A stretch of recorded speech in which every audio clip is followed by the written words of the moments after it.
Good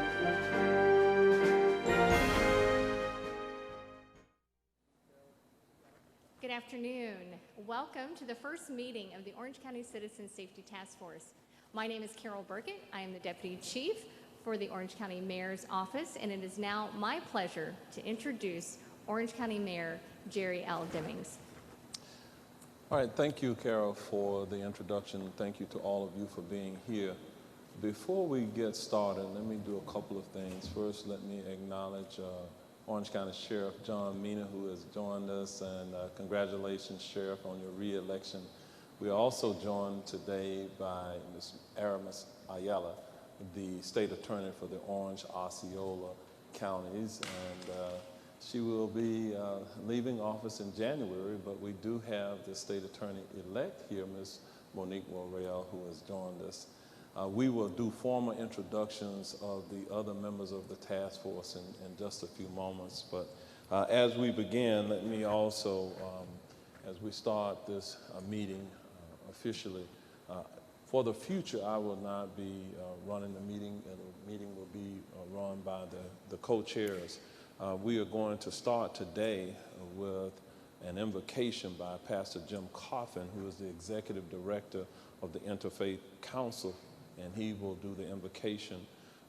After he completes the invocation, we will all stand for the Pledge of Allegiance that will be led by former Orange County Commissioner and co-chair, Mr. Rod Love. He's also the president of the Community Synergy entity and will be co-chairing this task force. And so with that, I'm going to turn it over to Pastor Coffin at this time.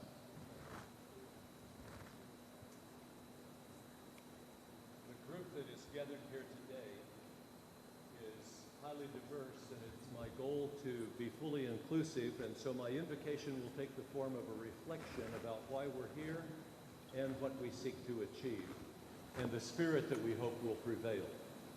Consider with me, none of us, whatever our age, our skin color, our gender identity, our level of education, our economic situation, or any of our many other delineators, are immune from the risk of violent crime. Such crime, especially gun violence, can be specifically targeted or totally random. It may be more prevalent in some areas than others, but it can happen anywhere, and it's an ever-present danger throughout our community. Such crime may result in death, injury, or psychological trauma, but it always leaves scars. Scars that often will remain for a lifetime. And the scarring radiates far beyond the immediate victims. Many of us live in a state of intermittent fear. We find ourselves looking over our shoulders, always judging the intention of those we meet on the sidewalk, always seeking to avoid dimly lit or isolated areas, always warning our loved ones to be careful when they go out. But we're here today because we're determined to counteract this state of affairs. The degree of our success will be greatly impacted by how well we, as the Citizen Safety Task Force, model civility and respect for each other. By the tone in which we speak, by how attentively we listen, by how decidedly we seek to achieve the goal, by how little we worry about who gets the credit. Let's take to heart the words of Margaret Mead. Never doubt that a small group of thoughtful, committed citizens can change the world. Indeed, that's the only way that ever has. Thank you. Please stand for the Pledge of Allegiance. I pledge allegiance to the flag of the United States of America and to the republic for which it stands, one nation, under God, indivisible, with liberty and justice for all.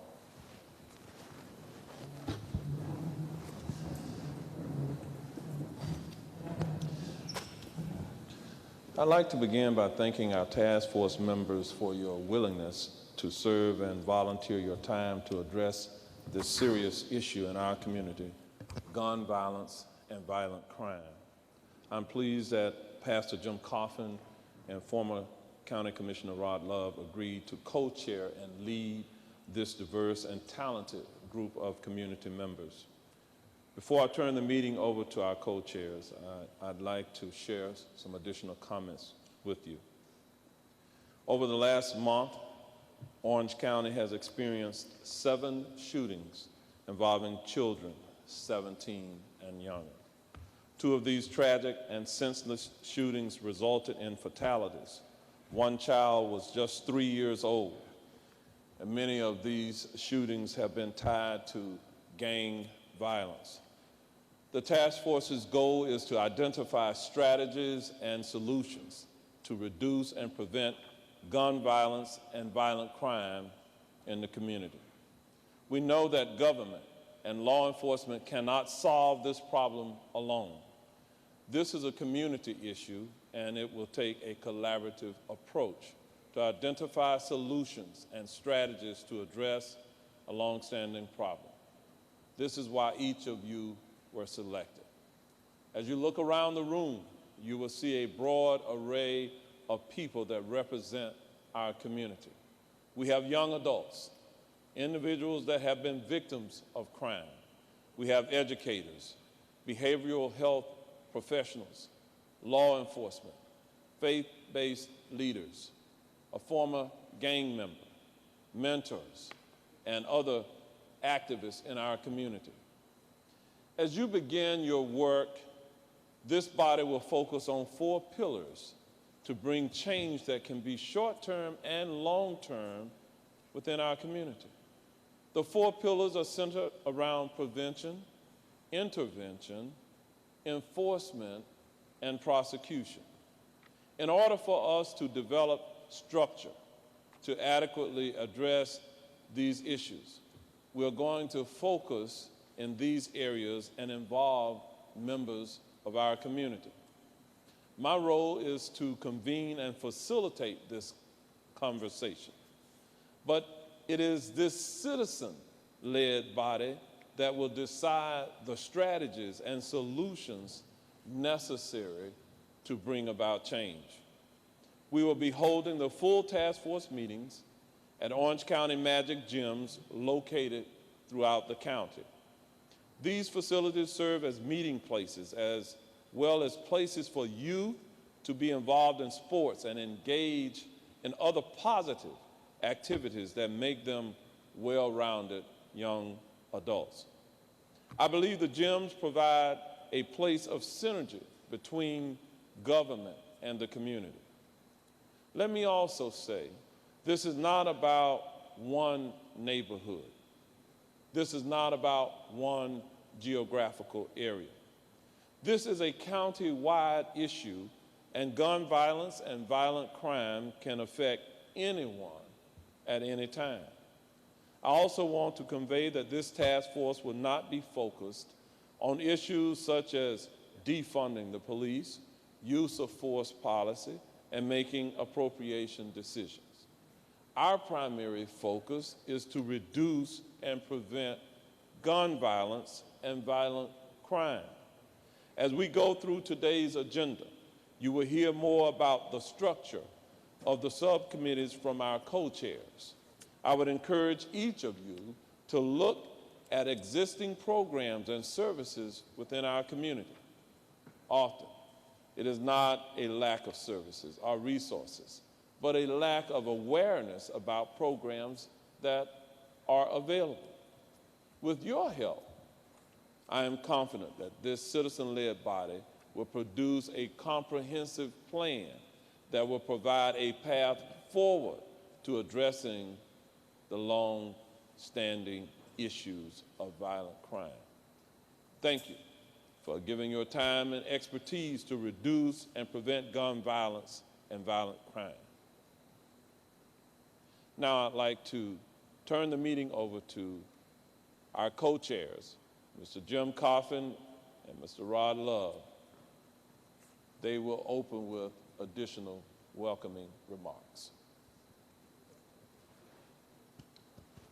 I would like to first thank you, Mr. Mayor, for taking a citizen-based approach to addressing the issues of violence with an emphasis on gun violence. I don't like using the word I in my vocabulary, so let me say welcome to all of the task force members that are here today, and also to the citizens that are going to be critical for us to come up with solutions. Let me say welcome to everyone watching and wondering how you can help. That will come throughout the process.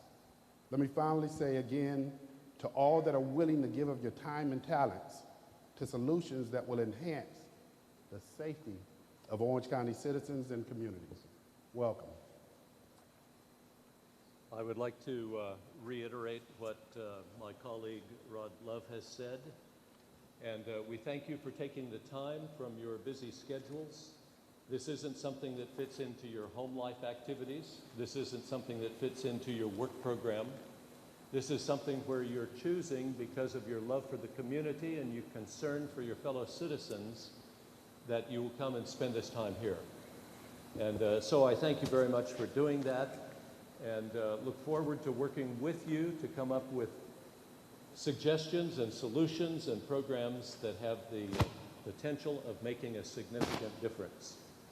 And I believe that we can achieve more than we might have thought if we work together toward that end, and that's the goal that we have. Thank you very much. We would now like to move to the introduction of the task force members. I would ask if you would please take 15 seconds to introduce yourself, the organization or the neighborhood that you represent, and why you want to serve. If we could, please start to my right. Hi, my name is Rachel Allen. I'm the director of the Peace and Justice Institute at Valencia College. Thank you. Good afternoon. My name is Aramis Ayala. I am the current state attorney for Orange and Osceola County. I'm honored to be a part of this. Thank you for asking me to serve.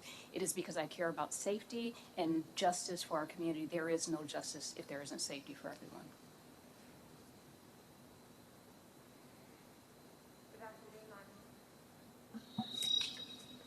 Good afternoon, and thank you so much for asking me to join this task force. It's truly an honor. My name is Patty Brigham. I'm president of the League of Women Voters of Florida, and I have worked on the issue of gun violence prevention for a number of years and deeply care about it. Thank you.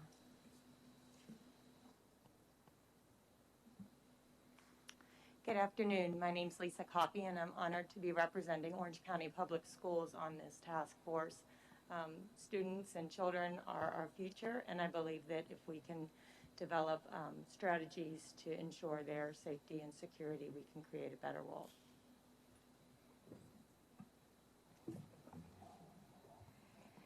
Good afternoon. My name is Ruth Cedeño, and I represent Orange County District Number 3. Hi, I'm Mimi Chan. I am with the Walam Kung Fu Temple and the host of Culture Chat podcast. I'm very honored to be here. Thank you for including me, and I look forward to working with everyone as these social issues are very important to me, and I'm very passionate about it. So thank you. Good afternoon. I'm Bishop Kelvin Cabarrus, Cabarrus Ministries International. And again, Mr. Mayor, we thank you for this opportunity for allowing us to share as a part of this task force, as we've been part of this work for more than a decade, and we have a deep concern about public safety and, of course, our young people in this community. Thank you. Good afternoon. Dr. Jonathan Cox, Assistant Professor of Sociology at the University of Central Florida. I'm very excited to be a part of this task force. I'm very much invested in social justice and change in the community. So thank you. Hello, I'm Fernando Cuevas. I represent Orange County District 1, and I'm here to make sure our community is more safe and reduce the gun violence as much as we can. Good afternoon. My name is TJ Legacy Cole. I'm an Orange County representative for District 6, selected by Commissioner Victoria Siplin, and I am here to serve on this committee for for solution-based conversation, but also substantive action so that we can find some real tangible resources for our community.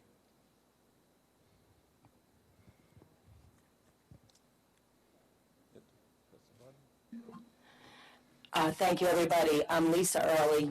Thank you, Mayor Demings. It's a pleasure and an honor to be able to serve in this capacity. My position is Director of Families, Parks, and Recreation and Children in Education for the City of Orlando. This has been my life's work ever since the early 1980s, when my first job after graduating college was to work with Save the Children in the Dominican Republic. I've been involved in investing in programs for children and running programs for children, developing programs for children and youth ever since then. And I will be serving as the co-chair of the prevention subcommittee, so I look forward to working with everybody here to talk about how we can move the needle for the youth in our community. Thank you. Good afternoon. My name is Roger Hanberg. Thank you, Mayor Demings, for adding me to this. This is an honor, and I really appreciate the chance to serve. I'm the Chief of the United States Attorney's Office for the Middle District of Florida here in Orlando. I'm a federal prosecutor and have been so for 18 years. And I want to be involved because with respect to the 4 subject matters we are talking about, I feel like we're often siloed between those 4 different disciplines, and I really do believe a collaborative approach would really help us to do more together than we can do separately. So I'm looking forward to this opportunity. Thank you very much. Hello, my name is Adam Hartnett. I am the regional coach for Circle Central Florida, a program of Poverty Solutions Group. I live in the East Winter Garden neighborhood on the west side of Orange County, and I'm motivated to be here today. I lost friends in the Pulse nightclub shooting, and as a queer person, that incident kind of rocked my sense of safety in this community. I also work with in my community, and we have a lot of gang violence over there as well. So thank you. I'm humbled to be here. Hi, my name is Corey Jackson. I'm part of the Eagle Scout troop. I'm an Eagle Scout from Troop 298, also Valencia College students over at East Side. My goal is to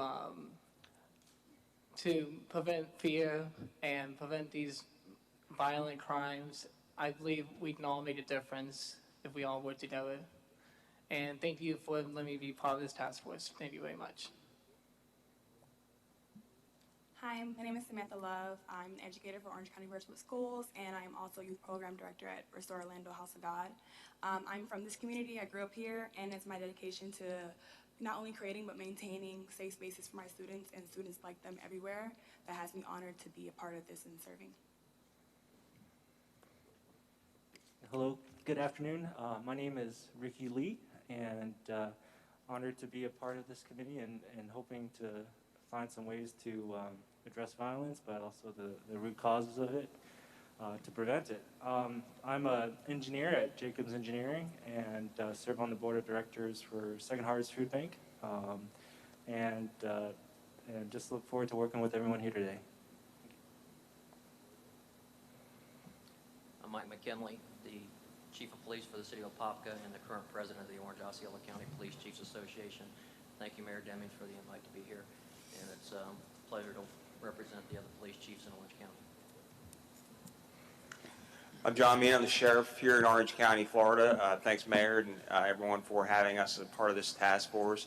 As you know, law enforcement plays an integral part, an important part of keeping this community safe. But what we have been saying for years is that we cannot do it by ourselves. We need the community's assistance in a lot of the things we do, and especially in those the areas of prevention and intervention. So happy to be a part of it. Looking forward to the work of this great task force. Thank you. Turn it back on. My name is Terrence Gray. I serve as senior pastor of St. Mark AME Church here in Orlando. My passion, as you raised, Brother Love, is the following. I'm sick and tired of seeing senseless killings. I am humbled, Mr. Mayor, that you've given me an opportunity to be a part of it. The senselessness is driven by both community personalities who have no appreciation for another's life that they did not give, as well as the unethical behavior sometimes of law enforcement when they encounter persons that don't look like them. That's my passion.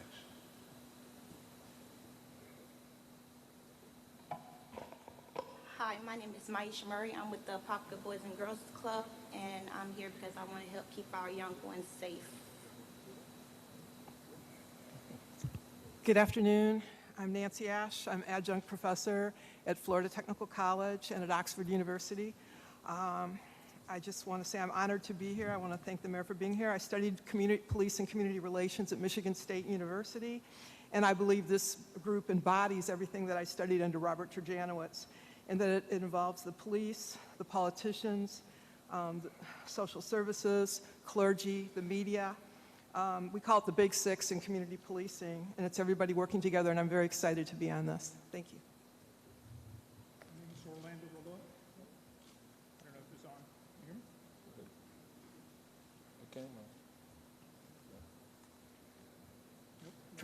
Try this one. Is it? All right, here you go. We'll share. My name is Orlando Rolone. I am a 43-year resident of Central Florida. I have had the honor of serving with the Orlando Police Department for 28 years, 2 of the last years as Chief of Police. And I am looking forward to this. This is where my family lives, my grandkids, my children, all of my family members. So looking forward to working with everyone. Good afternoon, everybody. My name is Patricia Rumpf. I'm a proud native of Orange County, Florida, and I am a retired law enforcement, 30 years in criminal justice professional, and I'm honored to serve. Thank you for the opportunity to serve. I'm a resident of the Pine Hills community. I serve as the president of the Pine Hills Community Council, where there's over 70,000 residents in the Pine Hills community. I have dedicated my life for the public safety. So I'm here to make sure that Pine Hills in Orange County is a safe place for everyone to live, work, and play.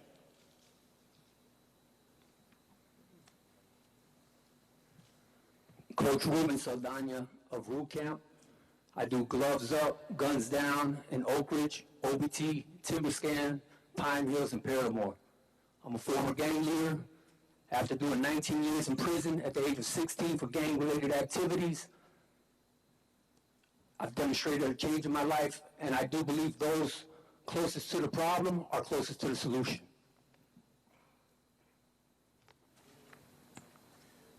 Good afternoon. Good afternoon. My name is Reverend Dr. Gabriel Salguero.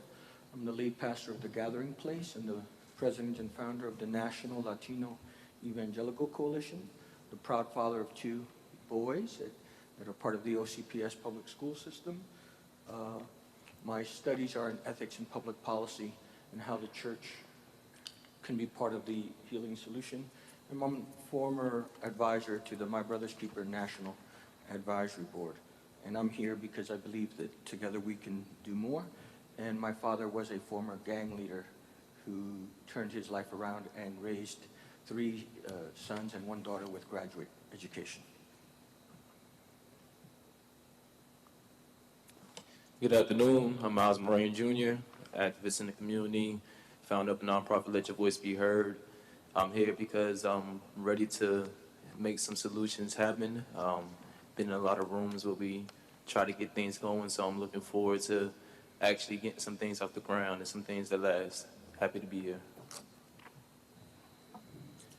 Good afternoon. I'm Rolando Bailey, proud principal of Evans High School. I'm here representing Orange County Commissioner Moore, and also Orange County Public Schools. I'm here because I truly believe in the vision of OCPS, and that is to ensure a promising and successful future for our youth. So thank you, Mayor, for this opportunity to serve on this distinguished panel. Good afternoon. My name is Michael Scott. I am the Executive Director of Helping Our Youth Achieve, a local nonprofit working with youth and families in Orlando. And I also lead My Brother's Keeper Orlando, President Obama's mentoring program for African American and Hispanic youth. A lifelong resident of Orlando. And Mayor, thank you for allowing me to serve. I think you got it right. We got a good mix of people, and as we look around this room, those sitting at the table and behind the table have all, in one capacity or another, did the work and shown that they care about these kids. So I'm very, very happy to be here, and I look forward to getting some things done. Thank you. Good afternoon. My name is Father Charles Brown. I am the Senior Vice President of Bridges International and also the pastor at the Society of St. Dismas. I've been involved with the criminal justice field since 1983 here in the state of Florida, and we run alcohol and drug programs all over the state and also in Canada and other internationally, other places too. And I'm here to be a part of the solution, and I'm honored to be here. Thank you for inviting me.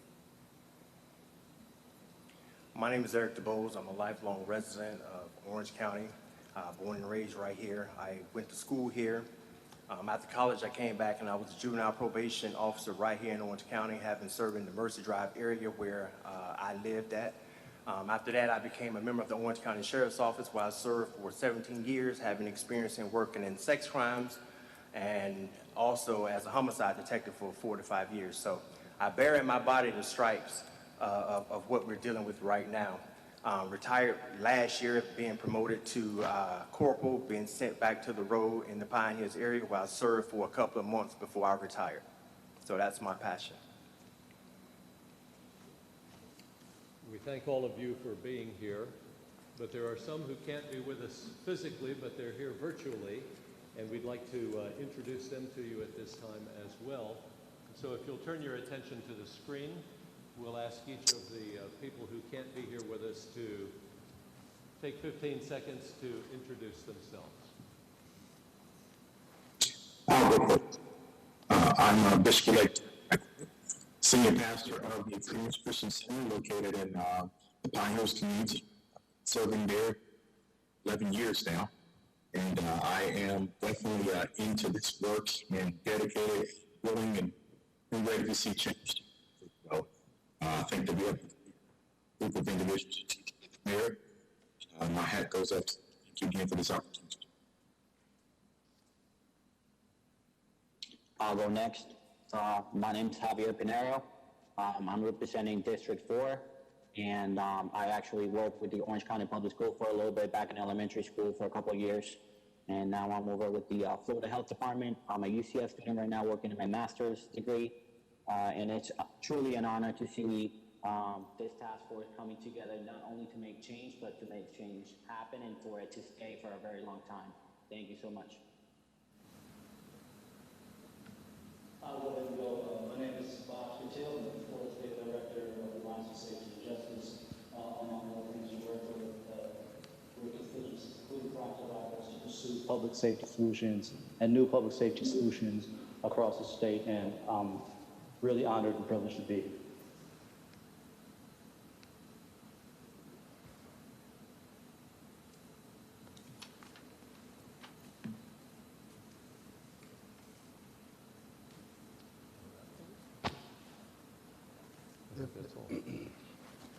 If that's all of our members that are meeting with us virtually, we're going to move into public comment at this point. I'd like to ask Orange County staff if we have any members of the community that have filled out speaker cards, if we could call upon them to read those comments and come forward. In addition, please read any public comments that we receive online and we will add it to the public record. Please note public comments received that do not include the required information will not be read. Comments that extend beyond the time set limit will not be read in their entirety. However, the residents' entire comments will be entered into public record.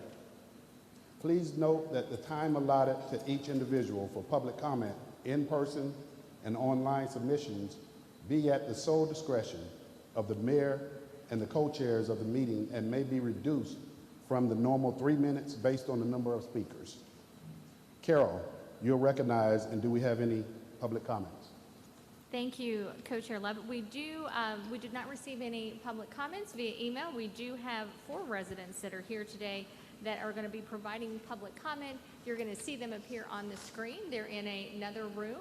They will join us after their public comment. So I would like to call on John Rovies. If you could please come to the microphone and provide us with your name and address, and you will have 3 minutes.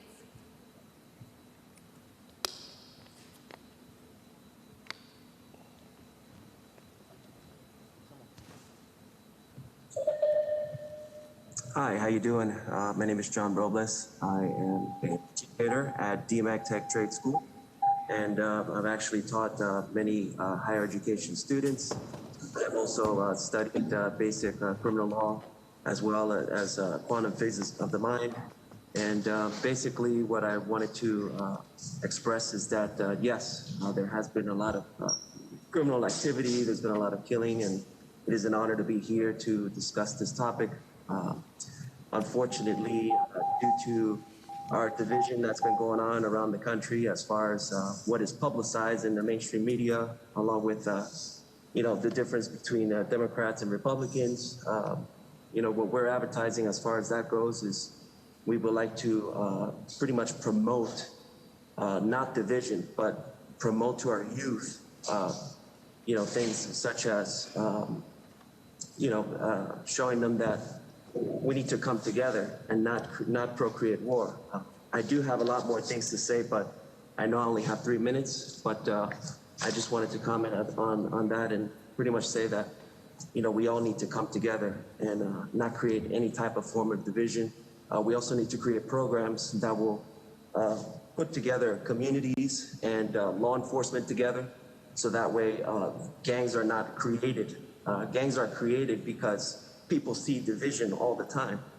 And they're also created because they have titles such as convicts, such as criminals, and these titles need to be gone.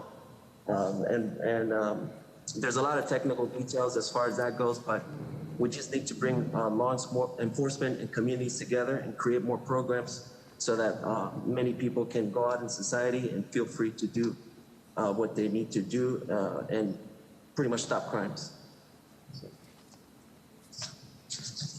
Thank you, Mr. Robles. The next speaker we have is Ann Smith. If you can please come to the podium and provide your name and address. Ann Smith, you will have 3 minutes.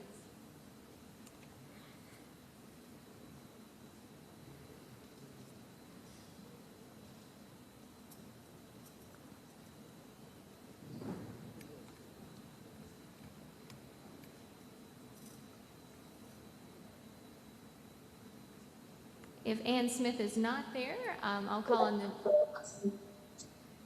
She's there. Just 1 second. Oh, sorry.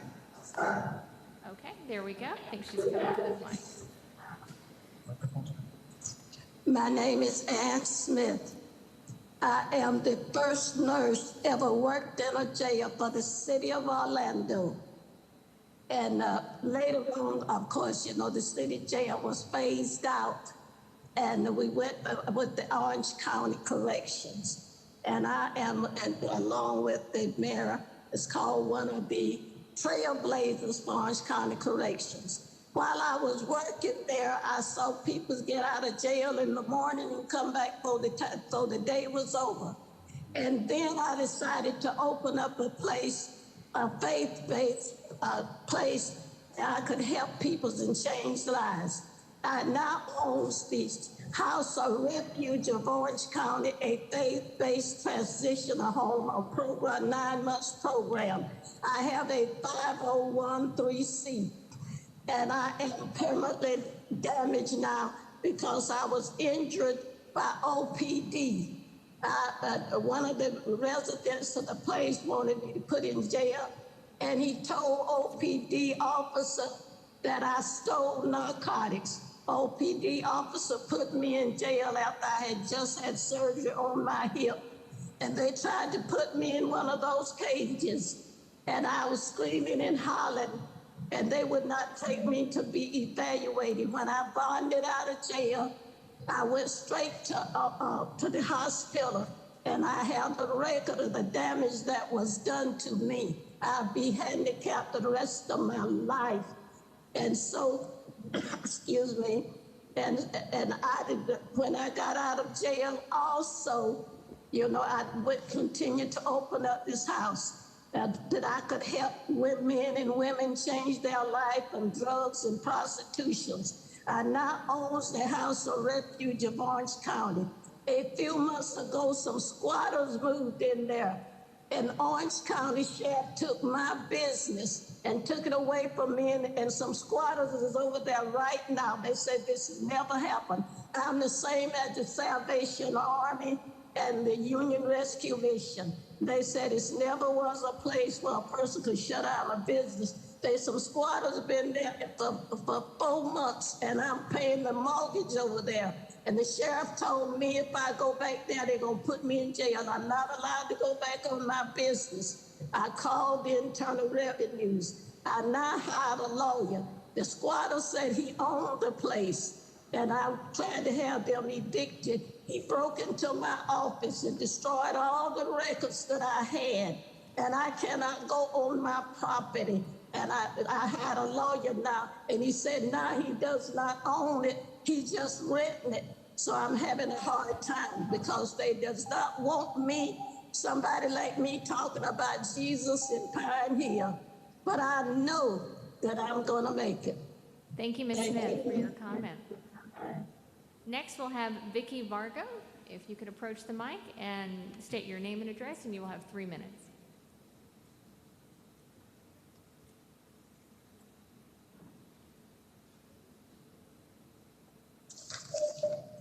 Good afternoon. My name is Vicky Vargo. I live at 3800 Wingfoot Court, 32808. That's in Rosemont, actually. And I'm very happy to be here. And I just wanted to share some practical things. I know that this is focused on crime. And Rosemont is right next to Pine Hills. And so we're always very concerned about the crime that goes back and forth between our neighborhoods. And we consider ourselves a part of the 32808 neighborhoods. So I want to talk about 2 practical things that I think that Orange County could immediately do that would help the situation in Pine Hills. Number 1 is community policing. So when we normally talk about community policing, and I'm a former Orlando City Commissioner and served for 6 years, so I have tremendous respect for our OPD, our former OPD, Mayor Dennings, Sheriff Mina, and Chief Berlone. But typically when we talk to law enforcement about community policing, they seem to view it in the context of events. And let me just say that we have advocated in Rosemont, and we've actually found a way to get more door-to-door, get officers out of the car and out into the community to meet with people one-on-one. So in Rosemont, we were having quite a few issues, so we decided to take a zero tolerance. So one of the things that the community did was in doing our code enforcement sweeps, which if I have time, I'll get to later, we decided to report everything, including cars that were parked on the wrong side of the road facing oncoming traffic. Now, I know that might seem like a minor issue to some of you, but what we found out in doing that is we actually instituted community policing. Because when OPD would show up, they would go knock on the door and they would introduce themselves and they would very nicely ask the people to move their car. Well, and originally OPD was pretty overwhelmed with our program that the neighborhood had because we were making like 10 calls within an hour. But that has improved, and I think a lot of law enforcement and code enforcement is all about education. So one of the things in 32808, and let me just say that, and Patricia Rump knows this, one day I decided to cross the line into Orange County and see what was going on in Pine Hills. And oh my, when it comes to code enforcement, there's no comparison. And I personally drove every single house on every single street in 32808 and worked with the Pine Hills Council, members of it, on code enforcement issues, and that's another thing. But the issue of community policing, events are great. Going to National Night Out is great, but I know in Orange County, for example, that you can't park on the sidewalk. You know, there's just too many cars that are damaged, cars without license plates. I'm past my time. Okay. Thank you. Okay, thank you. Thank you, Ms. Margo. Our last speaker for today for public comment is Carrie Arch. If you could please approach the microphone and state your name and address, and you will have 3 minutes.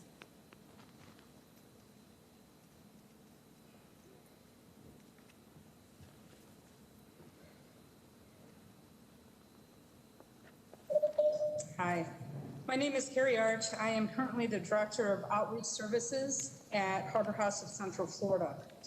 Harbor House is a certified domestic violence agency in Orange County, and as we all are aware, domestic violence is the root of some of our community violence. Our work at Harbor House includes prevention and intervention with survivors and youth on breaking the cycle of violence within their families. Because of this, Harbor House would be interested in working with the task force and trying to improve the community for everyone that lives in it. Thank you. Thank you, Ms. Arch. Co-chairs and Mayor Demings, while I have the podium, I just want to take a moment to go through the task force binder really quickly with all of our members as we proceed through today's agenda. The first thing you have is the agenda for today. Right after that, the next tab is the civility pledge that Co-Chair Coffin will go through with you. Then you'll see behind the next tab is the task force members and our subcommittees that Mayor Demings went over and which members will be serving on those subcommittees. That follows, the next tab is our presentations, and we're going to get into those in just a moment. You've got the 3 that we're going to be hearing from today. That's followed by just some reference documentation once you get into your subcommittee work.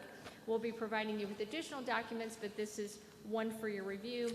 And last is the staff contacts, myself, and the staff leads that will be supporting the subcommittees. Thank you, Mayor. Thank you, co-chairs. I'll turn it back over to you. I have a question. Yes, sir. No, that's me, TJ, over here.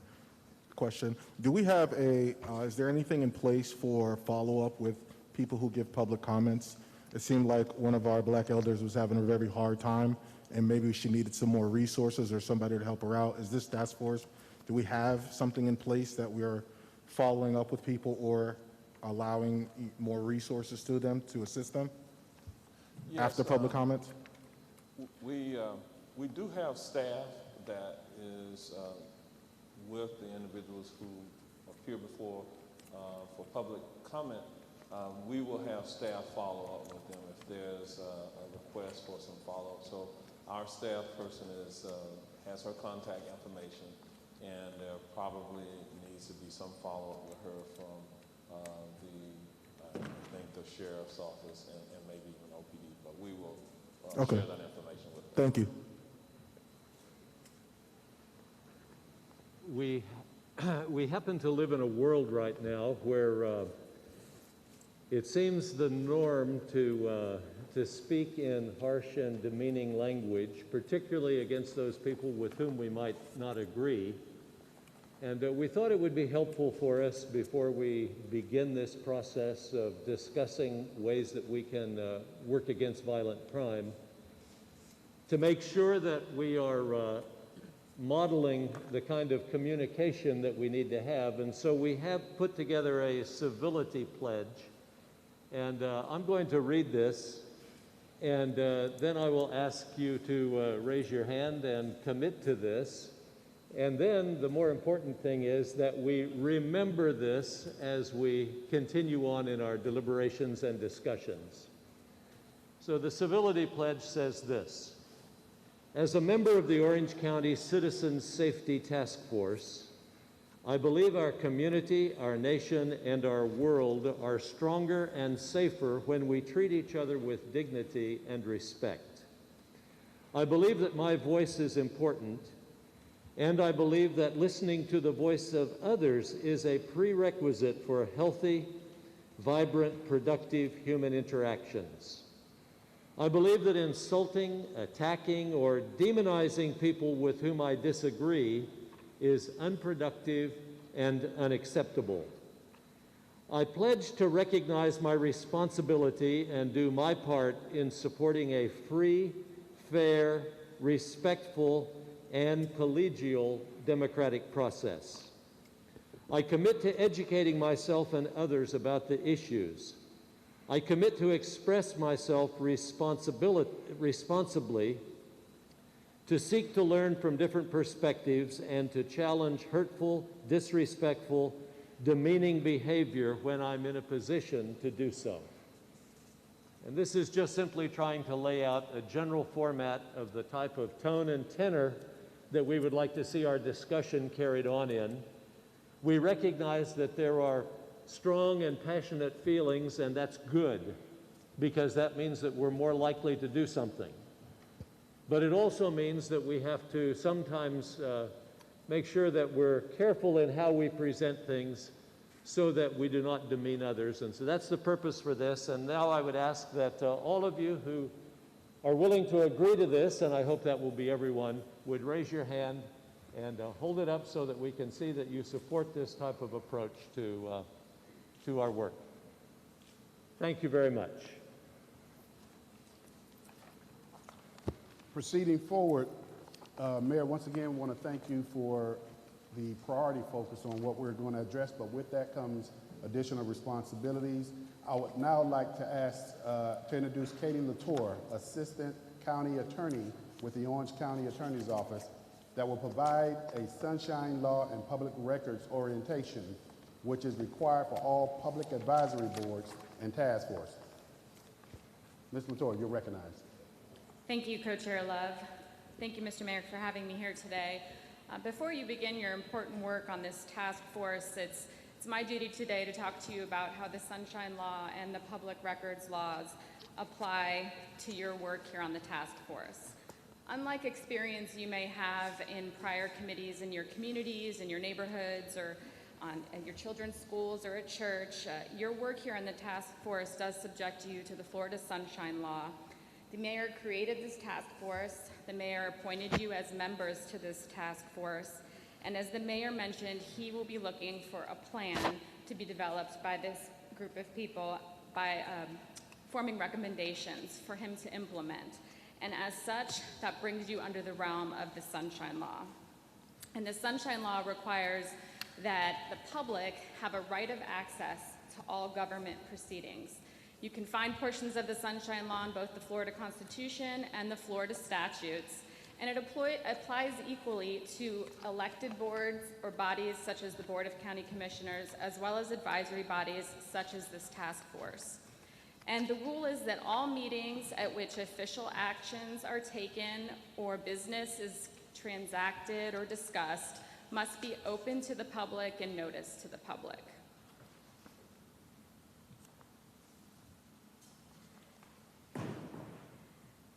The Sunshine Law is going to come into play anytime there is a meeting between two or more members of the same board, the same committee, the same subcommittee, the same task force, when you're discussing matters that may foreseeably come before the task force. So as it applies to you, all of your substantive task force related discussions, text messages, emails with other members of this task force can only take place during a duly noticed public meeting, which means you need to become familiar with the people that are on the roster for this task force and limit your communications with them when you're talking about task force business to only publicly noticed meetings such as this one, or publicly noticed subcommittee meetings that you will probably have. And a meeting can include, as I mentioned, not just speaking to someone formally in a room when you're sitting around a table. It can also include your written communications and emails, text messages, telephone calls. So your takeaway from this is to become familiar with your fellow members on the task force and limit task force discussions to public meeting settings. When the Sunshine Law applies, there are 3 general requirements. The meeting has to be noticed to the public, open to the public, and minutes must be recorded. Only reasonable notice is required under Florida law. However, the county generally follows an administrative regulation that requires at least 5 working days advance notice of meetings. So all the meetings of your subcommittees and of the full task force will be noticed on the county website in the county bulletin board for at least 5 full working days. When we talk about meetings being open to the public, the law generally requires that it be in a location that's easily accessible to the public, that it's in a venue large enough to accommodate interested members of the public. in the county, we have a regulation that requires that all meetings take place in a public building. So you will always be in some sort of county or other publicly owned location.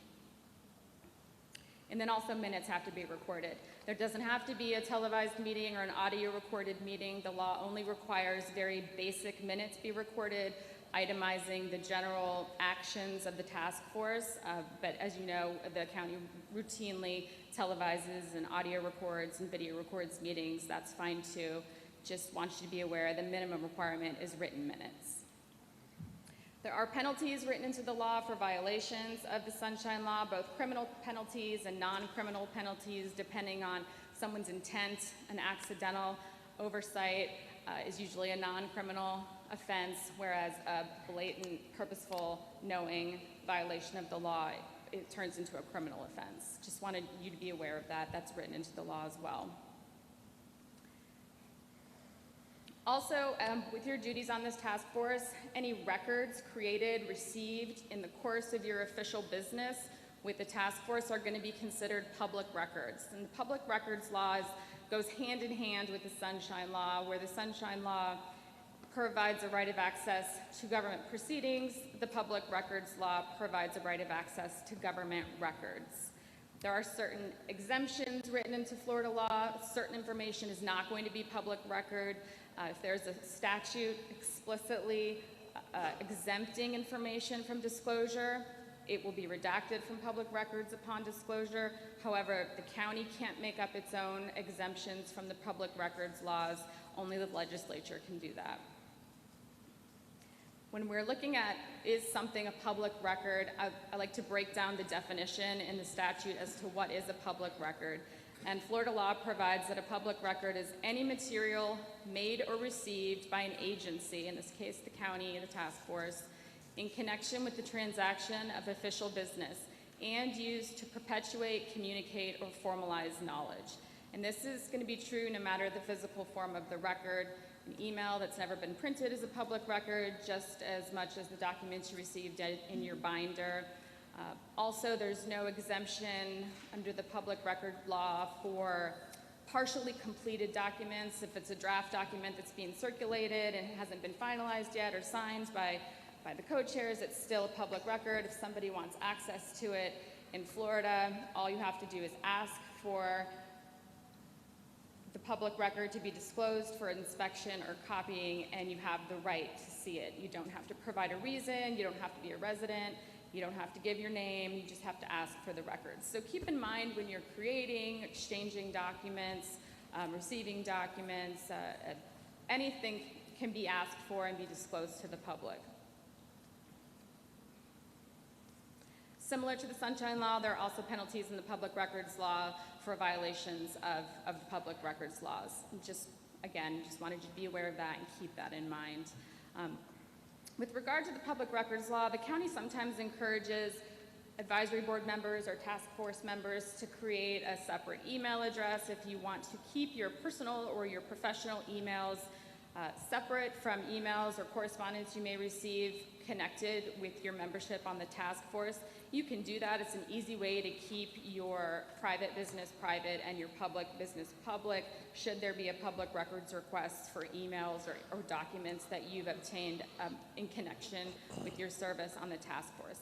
It's not a requirement that you do that. It's just a suggestion, and a lot of advisory board members in Orange County do that. That concludes the information I had for you all today. I'm happy to answer any questions you may have, and I will be sticking around for the remainder of the meeting should you want to ask any questions following the meeting. Thank you very much for your attention.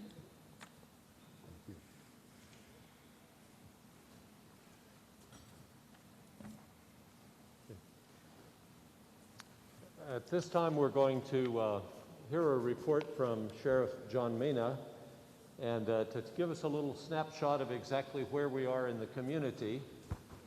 I would ask you to keep one additional thing in mind, and that is that it's relatively easy to provide statistics. It's much more difficult to paint a picture of the pain and suffering and heartache of the victims of violent crime, and to portray the far-reaching impact of the violent crime. And so, Sheriff Mina, thank you so much, and we look forward to hearing what you have to say. Thank you, and again, it's a pleasure to be here with you. Really looking forward to the community's input on how we can provide solutions and recommendations as a community to help us out. Because I've said this before, law enforcement can't do it by ourselves. We need the entire community, and I think this is a great first step in that direction. Victims of gun violence aren't just the people who are shot, right? Those bullets tear apart families and communities, and it's happening right here in Orange County. So I'm going to kind of give you a little historical on countywide crime going back 10 years. I think that's important as a base. This is property crime. We're not really here to talk about property crime, but you do see a decrease over the past 10 years of our crimes, and that's residential burglaries, auto thefts, vehicle burglaries, commercial burglaries. Here's what we're here to talk about today. Although we do see a decrease in violent crime, and these statistics include homicides, aggravated assaults, aggravated battery, robbery, and sex crimes. So we are trending downward, but just recently here, we have seen a spike in violence, and that's why we're here. I do want to talk about Pine Hills and some of the success that we have here. So some of the recent violence, it's not specific to Pine Hills, but a lot of the violence has been in Pine Hills. It is happening in other parts of the county. So you see in 2017, we were awarded the COPS unit grant, and then it was implemented in 2018. Basically what that did, that put extra deputies in that community that not only helped suppress violent crime, but also worked on building those relationships with our community, especially our youth. And we did see a significant decrease, and we believe it is working, it's continuing to work.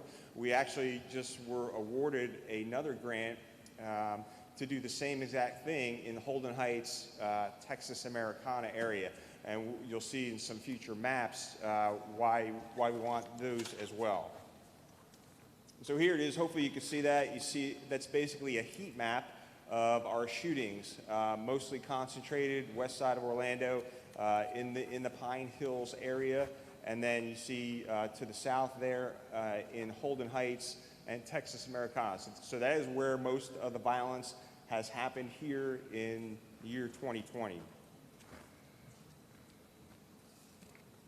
So I do want to kind of go over our homicide overview and show you where. So what you're seeing in green is all the Orange County homicides. Those red dots are actually gang-related homicides, and the blue dots in Orange County, and the blue dots are Orlando Police Department gang-related homicides as well. You can see, although most of the homicides are concentrated in those areas before, it's really all spread out, and I'll kind of go over an overview. We have seen an increase this year of homicides by 22%, and that follows what we're seeing nationwide.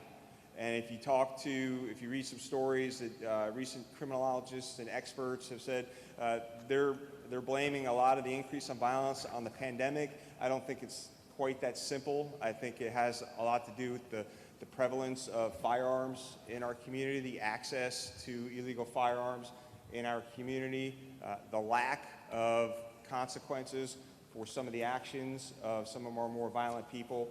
And then, of course, it was brought up earlier, domestic violence. 22% of our homicides are domestic violence. So men and women of the Orange County Sheriff's Office, especially our homicide unit, are working really hard. They have a 76% clearance rate, so they're solving more than 3 out of every 4 homicides. You compare that to the nationwide of 61%, they're doing good in that respect. So here's why we're here. Since April, we've seen at least 3 children killed by gunfire in our community, 13 retaliation and drive-by shootings in our community in West Orlando. And we are working hard to ensure that the residents in Pine Hills and the rest of the county feel safe in their own communities. So here's Jeremiah Robinson was shot and killed by a rival gang member on July 7th, and then tragically on September 27th, 22nd, 3-year-old Daquan Felix was shot and killed in a drive-by. We're asking for community cooperation. We have only seen 6 crime line tips related to the killing of Daquan Felix. Only 6 crime line tips. And we know people know what happened because we see the chatter on social media. They're not giving the information on social media, but they know what happened. They know who committed these crimes. So we're begging people to please continue to use Crime Line. The information is anonymous. And so the other case there at the bottom, murder of 14-year-old Aquarius Fudge, did receive 6 Crime Line tips. We made 3 arrests in that case. So those Crime Line tips really, really help us. So what's Orange County Sheriff's Office doing? This year alone, we've made 246 gang-related arrests, taken over 1,200 crime guns off the street just this year. 1,200. And this is what we're dealing with. So after we identified 2 gangs that were basically having retaliation against each other, we formed this West Orlando Gang Task Force that includes all of our agencies, Orlando Police Department, Orange County Sheriff's Office. We have the State Attorney's Office involved, the U.S. Attorney, FBI Safe Streets. So far, just Orange County, this doesn't include OPD stats, 143 arrests and 65 guns off the street. That's just including August, September, and October. And the thing that's dangerous is those guns right there that are taken penetrate officers and deputies' body armor. Those are the weapons that are used in drive-by shootings that penetrate walls and go through houses and tear apart those families like we're talking about. So I think it's important to talk about some of our challenges. If you look at some of these individuals, and this is just a snapshot, these aren't the only ones that are involved in this, what we call our frequent offenders. 16 arrests, 32 arrests, 30 arrests as a juvenile, 23 arrests as a juvenile. And that's what I come back to, no consequences for actions. So we do have gang members out there who are running the streets and believe they can do whatever they want because there have been no consequences to their actions. I'm glad to see that our state attorney's office is involved in this. We have met with them. We have shown them an even larger presentation about many of these gang members that are involved, and we really need their help as far as prosecution of these individuals who are very dangerous to our community. And luckily, 2 of these people are still in custody now. So we have, at both our agencies, we have embraced the fact that we can't arrest our way out of this. We don't want to arrest kids. And so you see the drastic reduction of juvenile arrests. So the juveniles that we are arresting are for serious crimes. They're not for low-level offenses. So I think we're doing a good job in that aspect. But those, unfortunately, juveniles and the young adults that are arrested, there definitely needs to be some consequences for their actions. But we have embraced that. We're giving out more juvenile civil citations than we have before. There was talk about community policing earlier, and that's a whole nother meeting for us. Both agencies here could go on for hours about the things that we do in our community. We'll be happy to explain everything that we do in our communities, and not just the events you see on social media. It's more than just that. So, and I touched on this briefly about the community policing. We're doing a lot in our community. We know that, again, that we can't do it alone. It's going to take all of us. We're going to need information from our community. We're going to continue to engage with our residents. And I will say that, since the end of July, the men and women in law enforcement here in Central Florida have been working very hard. This has been our top priority. You see by the number of arrests and the number of guns recovered, and they are out there every single night putting their lives at risk for this community because some of these folks are violent people, and honestly, they need to be put behind bars, in my opinion. There's a whole lot more that we need to do as a community, as a society, when it comes to prevention and intervention. And there are a whole lot of other socioeconomic issues that allow this to happen and is the cause of that. But our focus will be on the enforcement and keeping this community safe. But we know that is only short term, right? So in Orange County, over the past, since 2014, we average 57 homicides a year, and that hasn't changed. But we need to continue to work together to stop some of this violence. So that concludes my presentation, and I'm told that after the other presentation, there'll be time for questions. Thank you, Sheriff. Thank you. We're glad to have with us today Chief Orlando Rolland, serving on the task force. And we thank you and your staff for the presentation that you're about to give with the latest crime information. But one additional thing that I would ask every task force member to do is pay particular attention to the statistical information that we're hearing today, because the solutions that we come up with must be measured against the statistical information to make a difference and give us results. Chief, thank you. Thank you, sir. So my presentation is going to be a snapshot of what's going on in the city, and as we move forward as a group, if there are many or more specifics that are requested, of course we will make those available. So the first thing, as far as gangs, to be honest with you, when I started my career back in '92, it wasn't until about 95 or so that the Orlando Police Department thought of the need to have a unit to actually look into youth offenses. Back then, it was even hard to call them gangs. And they created a task force in the east side of Orlando to start documenting some of the activity that was going on. And to everyone's surprise, the activity was already present in our city. So although in the city, you may have numerous groups that are associated with gangs, you do have groups that have a connection with national known gangs, but here it's more at the street level, where neighborhoods have decided, kids in some neighborhoods have decided to come up with groups that maybe originated from a known gang that we know traditionally from other parts of the country, but are more specific to our neighborhoods here. At the Orlando Police Department, the gang unit, on any given day, they may identify someone that is associated with a gang. But so far, within the city, and of course, this crosses over to other boundaries around the Orange County area, 400 to 500 kids or youth, we believe, are involved in some type of gang activity. So our goal, though, is to document as many as we can, but also to be proactive in ways that we can pull them from that environment. So as you can see with the two columns, what's going on in Orlando right now is you have groups from different neighborhoods that are in a feud with some other groups within city neighborhoods.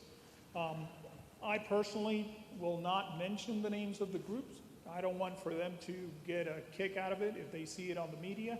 But as you can read some of the names of the groups and some of the neighborhoods that they're feuding with, you can see it up there on that column. The shootings that are happening in Orlando, we believe 65% of the shootings, and we can't 100% pinpoint this, we believe that they are gang related, 65% of the shootings that are occurring here. Where are they taking place?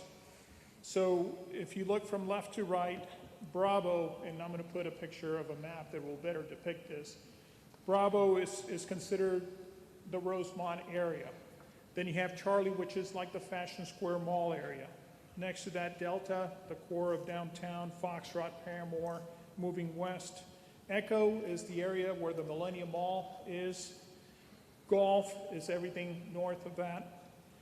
India would be east and south of the Fashion Square Mall, and Kilo would be the Lake Nona area.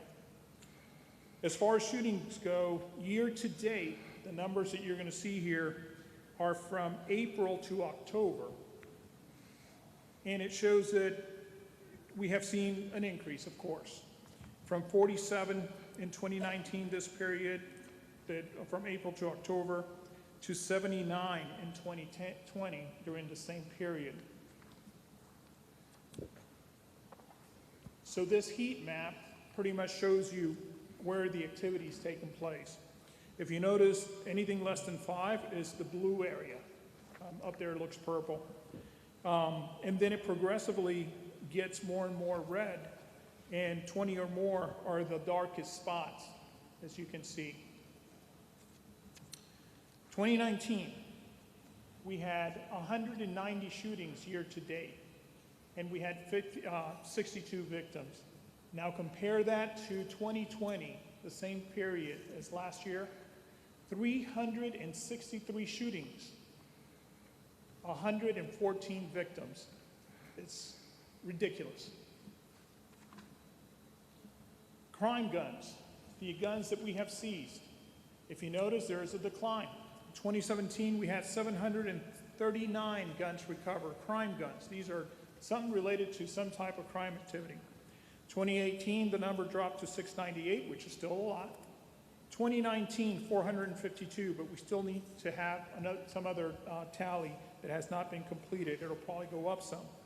But in 2020, although this was for the first quarter only, we recovered 189 guns. Of course, that number is going to be much higher. But we also have to be concerned because there is a concern for the number of vehicle stops that our officers are conducting, specifically in some areas of our city. So our mission is to balance the need of removing crime guns from our streets with obviously not violating someone's right. So we got to make sure that we're mindful of that as our officers become more cautious about making vehicle stops, we may see a decline in the number of crime guns that we're recovering on our streets. And what do we plan to do forward? Just like the sheriff mentioned, we're going to work with our local and federal partners. We're going to continue to work with the FBI Safe Streets, everyone, in order to make sure that we are putting the right people behind bars to send the message that this is not going to be tolerated here. That's for the core group, the group that is responsible for making these kids participate in this activity. For the youth, we have created at the Orlando Police Department a youth outreach coordinator who in turn is recruiting officers to go to our schools, to go into our neighborhoods, to monitor any potential arrest, of a youth that we may tap from the get-go and say, look, we understand that we all have made mistakes, but here's an opportunity for you to get away from that activity and seek a positive path. That is in the works right now. In our neighborhood patrol unit, back in the 2008 era, during the violent crime era, and rightly so, a lot of our neighborhood patrol units were absorbed into violent crime units. They, in turn, reduced crime drastically in the city of Orlando. So we just got a grant to get more officers as part of our neighborhood patrol unit to be deployed into our neighborhoods. And I think I found a way to get double that number out onto our communities to work with our residents, to work with our youth, to proactively work in an environment, create an environment where kids understand that there's another path, and that is a path that doesn't deal with crime. And then the rest, there's another presentation. I don't know if it made it or not. Carol? Keep going? Okay. So here, if you notice where the red dots are, this is where the shootings are taking place. If you notice to the southeast, there's not much presence there. If you notice in the center, to the top left, that is our downtown core area moving west. Then the Millennium Mall, Washington Shores, Carver Shores, and above that, the Pine Hills area. This is where the bulk of our activity is taking place. And here's another shot of that that clearly shows the bluish area is less than 41 shooting incidents. 119 and above is the darkest red area that you see on the map, which is near downtown to the Washington Shores, Carver Shores area, and then above in the Pine Hills area. So again, this map pretty much tells the same story. This is by commission district, which is basically what we saw. And I believe that's it. So again, we recognize this is an issue that is affecting everyone. This is an issue that we brought up in the past, the number of shootings.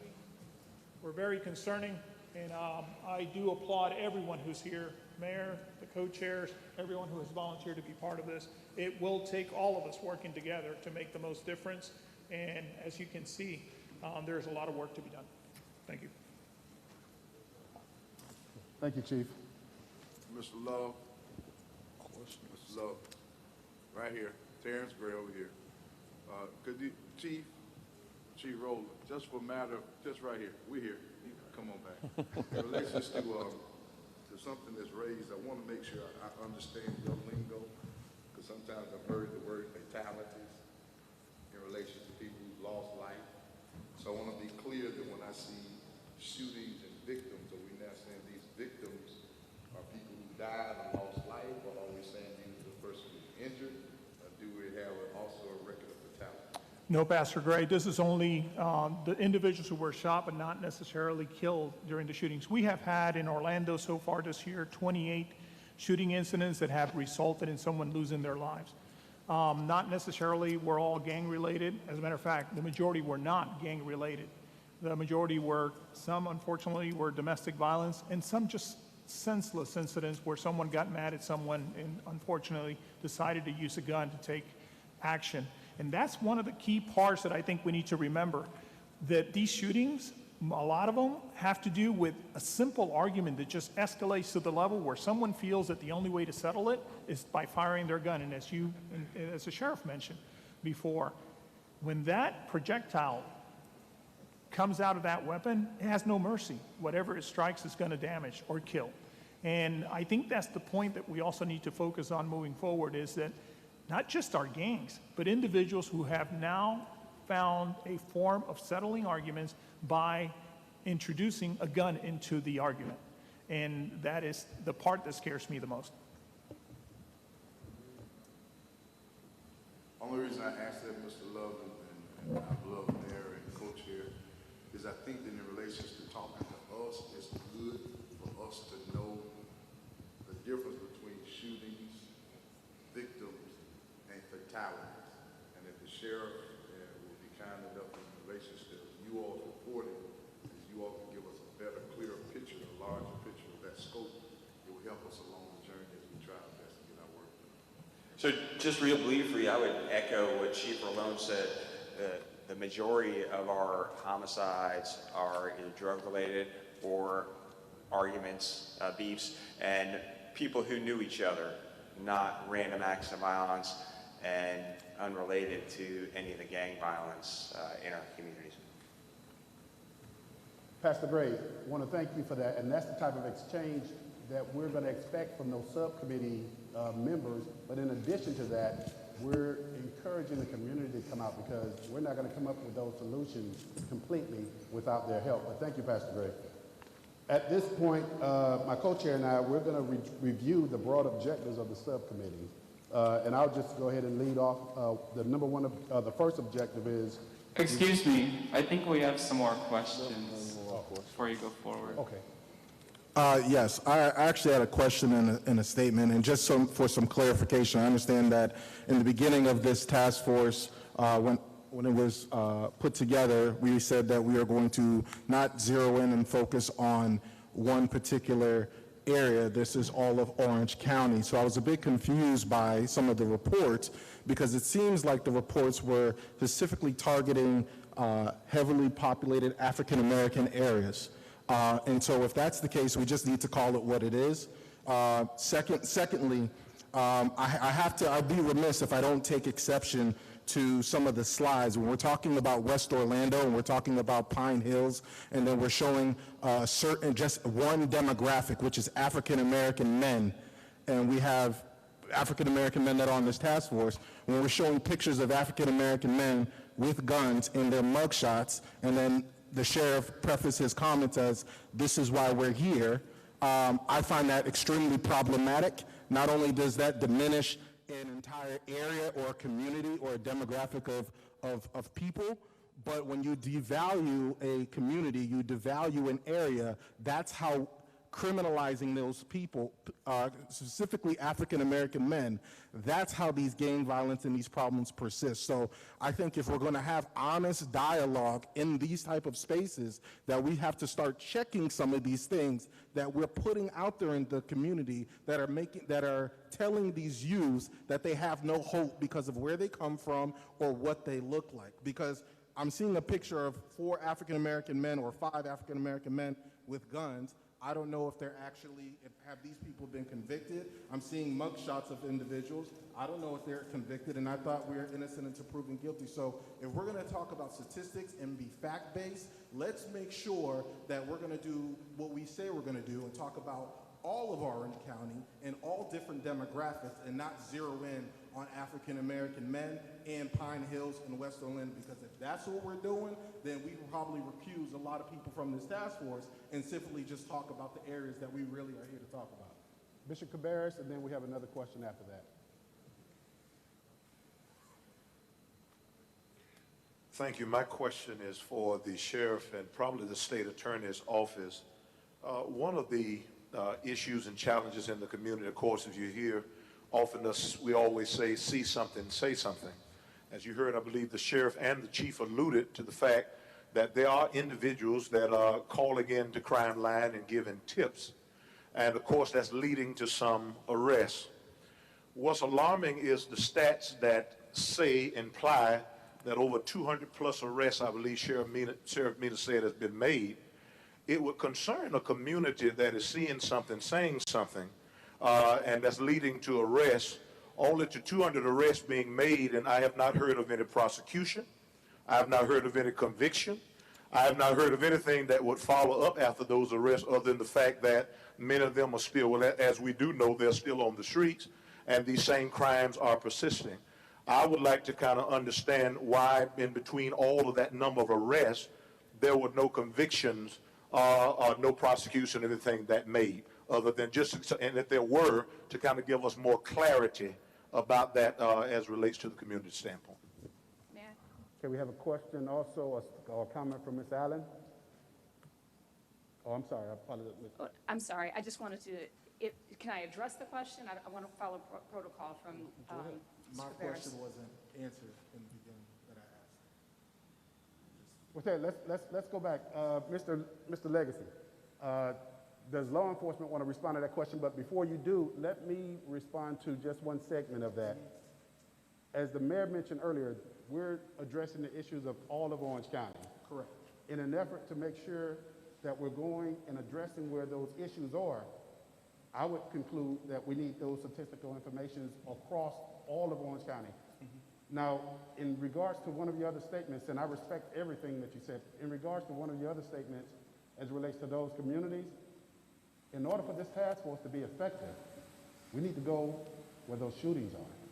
So I hear, respect you, and I'm going to defer to law enforcement, but that's in response to the geographic location of those mapping information that we just heard. So if my question was whether or not, and I'm fine with the report. If we're going to do a report on a specific area of Orange County, I just wanted to know if law enforcement is going to present a report on all areas of Orange County, because we got the statistics for West Orlando. I think if we're going to do a complete diagnostic, my question is, will we have a report on other areas of Orange County so that we can say, okay, well, we know that this isn't the problem, rather than saying, okay, since we have the statistical data, rather than saying, well, we're just going to focus on this because we know where it is, because we may not have all the same information of all members on the task force may not have that.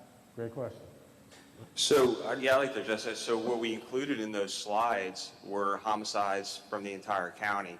There are also heat maps where most of the shootings are occurring. So we are happy to provide any reports to this task force, but that is where the violence is happening.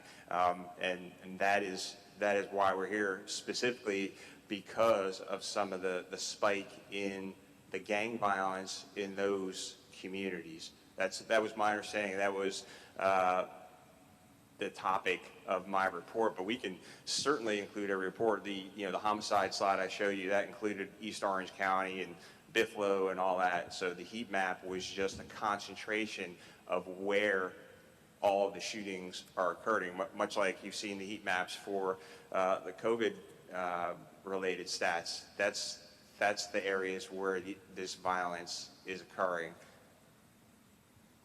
Chief Roland? Yep. All right, I think it's working now. So I completely agree. If our commitment is going to be to bring the data where the data shows the activities taking place, and what you saw was a map of the city of Orlando, like you saw the map of Orange County as a whole. Whatever statistics are requested, we'll provide exactly how the committee wishes to receive them.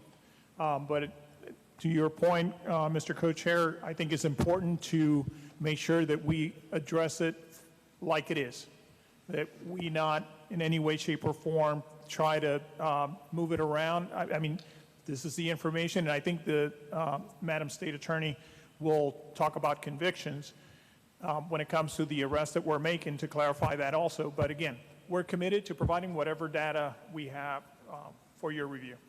Thank you. Mr. Legacy, thank you for that. But also, in addition, let me, Ms. Carroll, if you would, identify staff assigned to each subcommittee.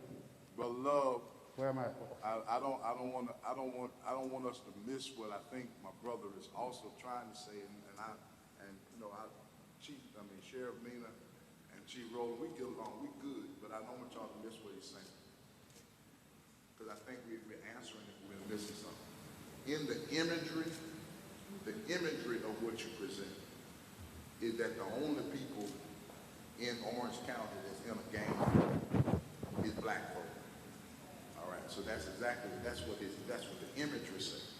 And I think what he's raising, and I don't want us to miss what he's saying, is that all we're saying, based on what we see here, is that that's the only gang that's in Orange County. And guess what? We know it's not.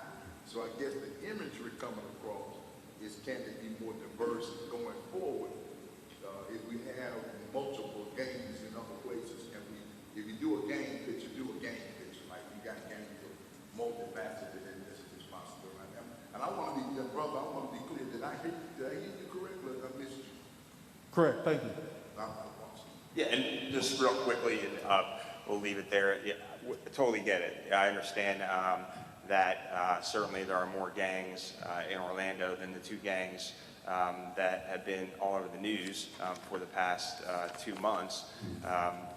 Again, which started this task force, and so that's the only reason we're providing that information. But and those two gangs are the ones who are doing the retaliation shootings and the killings in Orange County. We have not seen that type of violence and those killings from other gangs, but we are, again, just like Chief Malone said, we're happy to provide information and statistics on all the gangs and all the issues that we face in Orange County. But the immediate issue was the gang violence between these two gangs that have been retaliating against each other, which caused a 3-year-old to be shot and killed in his own home, and 2 14-year-olds killed, and multiple other people shot in those communities. But I do understand, Reverend, what you're saying. Thank you, Pastor Green. Bishop Cabarrus, I'm going to have State Attorney Mr. Ellis respond to your question, please. All right, thank you, sir. I appreciate it. You know, I think this is exactly why we're here today, to have conversations that require collaborative work. The sheriff discussed their clearance rate, but that doesn't discuss our conviction rate. As it relates to prosecutions in Orange County, our clearance rate, our conviction rate is well over 80%, almost 90%. The problem that we're having, and very candidly, it needs to be discussed here, is that when the sheriff talks about crime line tips benefiting them with arrest, the rules of evidence and law do not allow us to use crime tips. It requires us to have testimony in court that is justifiable and that the court will admit into court. They do not allow hearsay, and a person who is being charged with a crime has a right to confront the person accusing them. So if a person is going to make comments that justifies a person being convicted, they have to get on the stand and testify, which is why, again, we go back to the conversation conversation of community policing. We've made a lot of efforts since I've been state attorney to connect with the community on a different level so that we do get their testimony and not just a crime tip. We have to have a relationship so that it allows people to come to court and to testify. So again, as I address that, I am extremely proud of the work that my team has done on our prosecutions, but it does require a collaborative work with the law enforcement agencies to do the work that makes it not just an arrest, which only requires probable cause, but it gives us the beyond a reasonable doubt standard to justify a conviction with admissible evidence. Chairman Love? Yes. Just a point of information, Michael Scott. I like the way the chief presented the information in a sense as far as clicks. A lot of people talk about gang violence, but it's more cliques than there are gangs in Orlando. And sometimes we get it wrong. So as we move forward in this process, when you guys make statements to the public, just be mindful you may be vilifying someone who you may need in the future to be able to help you to resolve an issue in one or more areas. If I'm not a bad guy, but maybe I look like a bad guy, or I've made some mistakes, or maybe I carry a gun just because I'm afraid, and then I am put on the news and said that I'm this and I'm that, and that might not be 100% the reality, then you may alienate an individual or a group of individuals who you may need to effect the change that you seek. So I just say that as we move forward, and I appreciate the chief is doing it, and even the sheriff is moving in that direction, that we don't single out individuals who we may need to have a conversation or dialogue with to affect this change. Because these kids, a lot of these kids are more influencers than they are gang leaders. And I know that because I'm the one that's writing their obituaries, because I know their stories. I'm the one that's in the hospital when they get shot, along with a number of others. So just as we move forward, just be careful with the labels that we assign to people and what we say publicly, because you need these kids to talk to you for the help. We're all the old folks as far as them. And if we can't put them in the mix of our solutions because we've alienated them in a particular way or made them feel some type of way, then we're dead in the water before we start.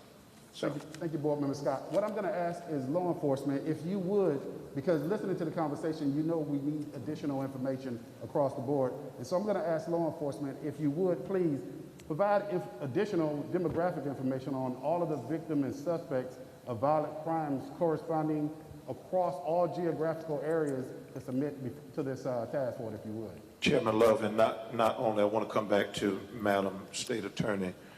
I think it's important because the sheriff mentioned an arrest, and the State Attorney Office just gave a commendation of themselves that they've done a good job with prosecution and conviction, what have you. However, the community needs to know about that good job. And if we have 200 plus arrests, we also need to know how many convictions have been made as a result of those arrests to see how this collaboration of sort is working. And then let me follow up by saying this. If you want people to come forward and they have to be confronted with the person that may have committed that crime, what is in place for their safety? That now they put themselves in the public's eye or coming to be a witness to a crime. Is there witness protection or something? Because these are questions that come up in the community for those of us who are on the ground and not just at this table. This is what comes up in the community regarding and related to people coming forth with information. Thank you, Board Member Cabarrus. I do know we have Board Member Allen that wanted to make a comment or a statement. Yes, thank you. So it's a statement with a question built in. So reacting to gang violence or the cliques and the tragic death of this 3-year-old, my question is, we lose lives every day based on systemic racism, which frankly is a public health crisis. And if we were to overlay these maps of violence on a community and look at the race in certain areas of the socioeconomics, I think it would tell a story that we all know is being told. My question is this task force going to address what we say in the soil, the structural concerns that are creating community violence, which are racism, generational poverty. Violence is bred from this. My concern with the imagery is it tells a story that certain people are more violent than others, and frankly, they are not. Racism and poverty breed community violence. And so will the task force be addressing what's in the soil structurally so that we take care of people? And I do want you all to know that I think many of us know what needs to be done to take care of people and children. I'm also concerned with the statistic that was put out of 22% of the deaths are domestic violence. I'm concerned that that's telling a story that we are losing the lives of women, and I'm wondering at whose hand, and I would like to see the picture of those people as well, because I'm thinking that might be a different demographic than we saw on the screen. And frankly, I'm very concerned about violence toward women, and that I'm very concerned that we might just say, oh, well, that's the 22% that we allow and aren't up in arms about. And so I'm here to make sure that we address all people and all concerns.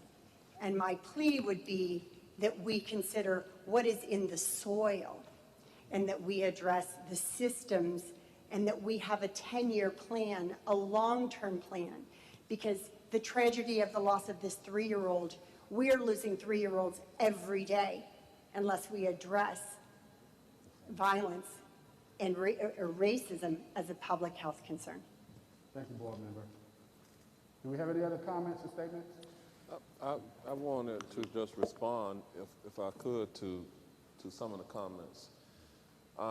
The short answer to the last question is absolutely. We should spend as much time talking about the prevention, stopping crimes from ever occurring in the first place. And we can't do that without addressing some of the systemic issues that you talked about. That's why one of the pillars is on prevention.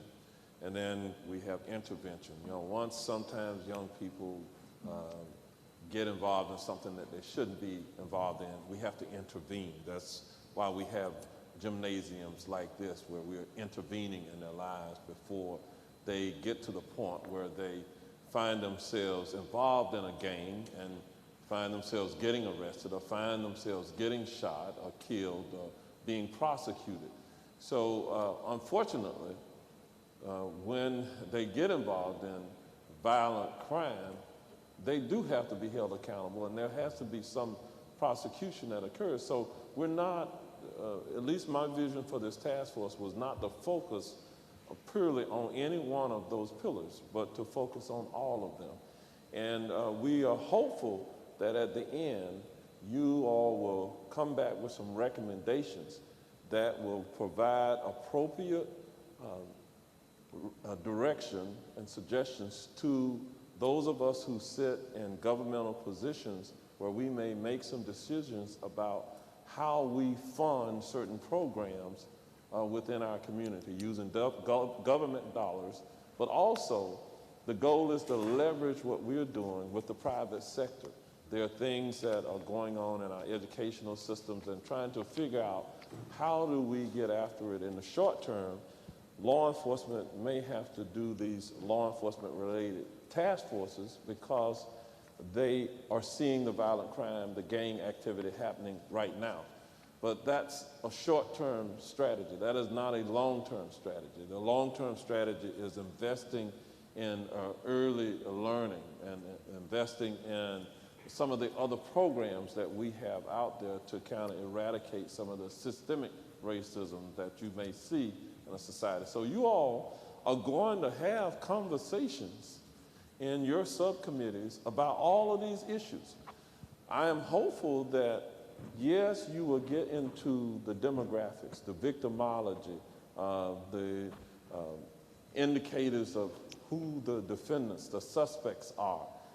There's lots of data that they will be able to provide to you, and overlay that with the geographical areas. So you are absolutely right.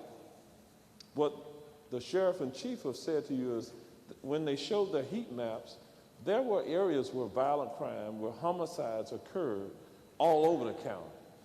But the heat map showed you where the concentrations were.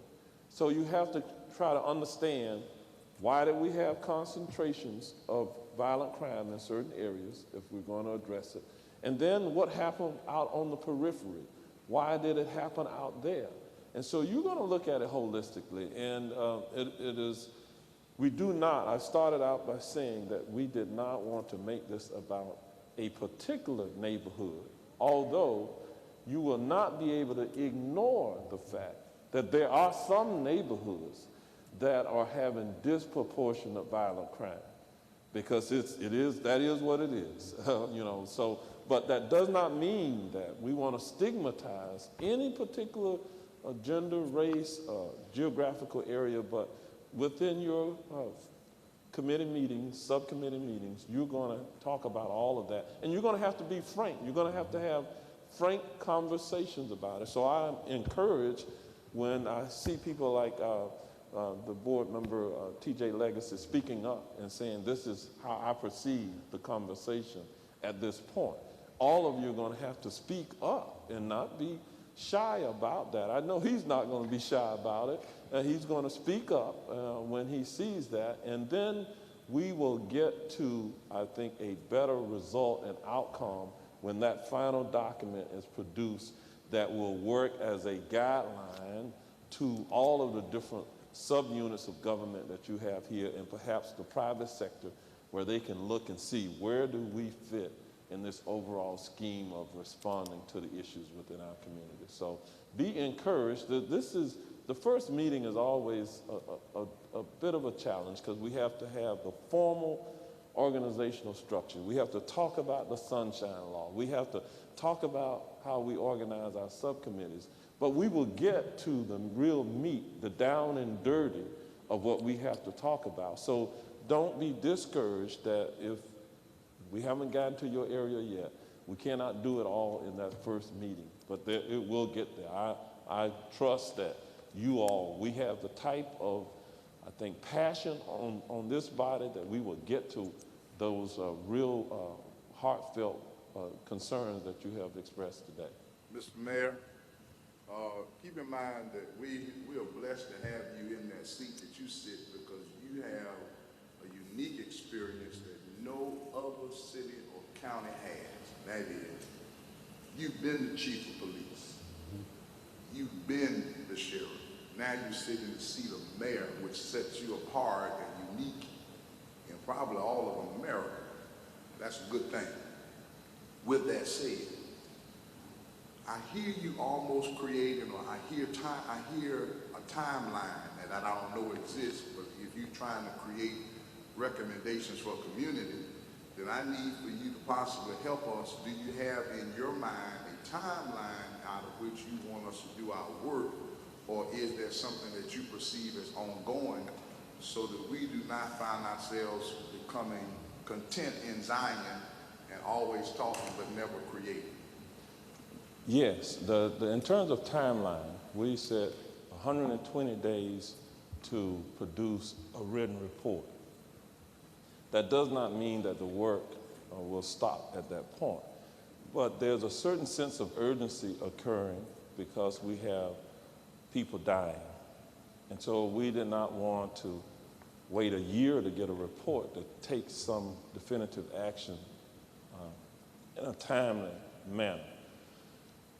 The task force may continue after that 120-day period, just as an opportunity to meet from time to time to revalidate whether or not the things, the recommendations that you provided are being adhered to, if that makes sense to you.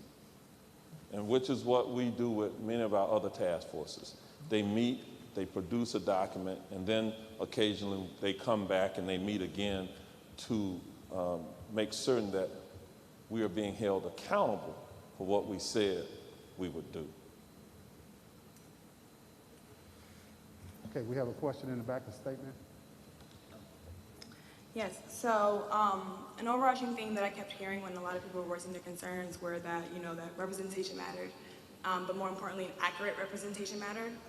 So as an educator, I interact with a lot of diverse students that come from different neighborhoods, that come from different cultures, and one thing that we can notice is that with these violent crimes, that it's not one thing, it's intersectional problems that are causing this, and we heard from even a lot of the police department that these things are coming because they don't know how to problem resolve, right?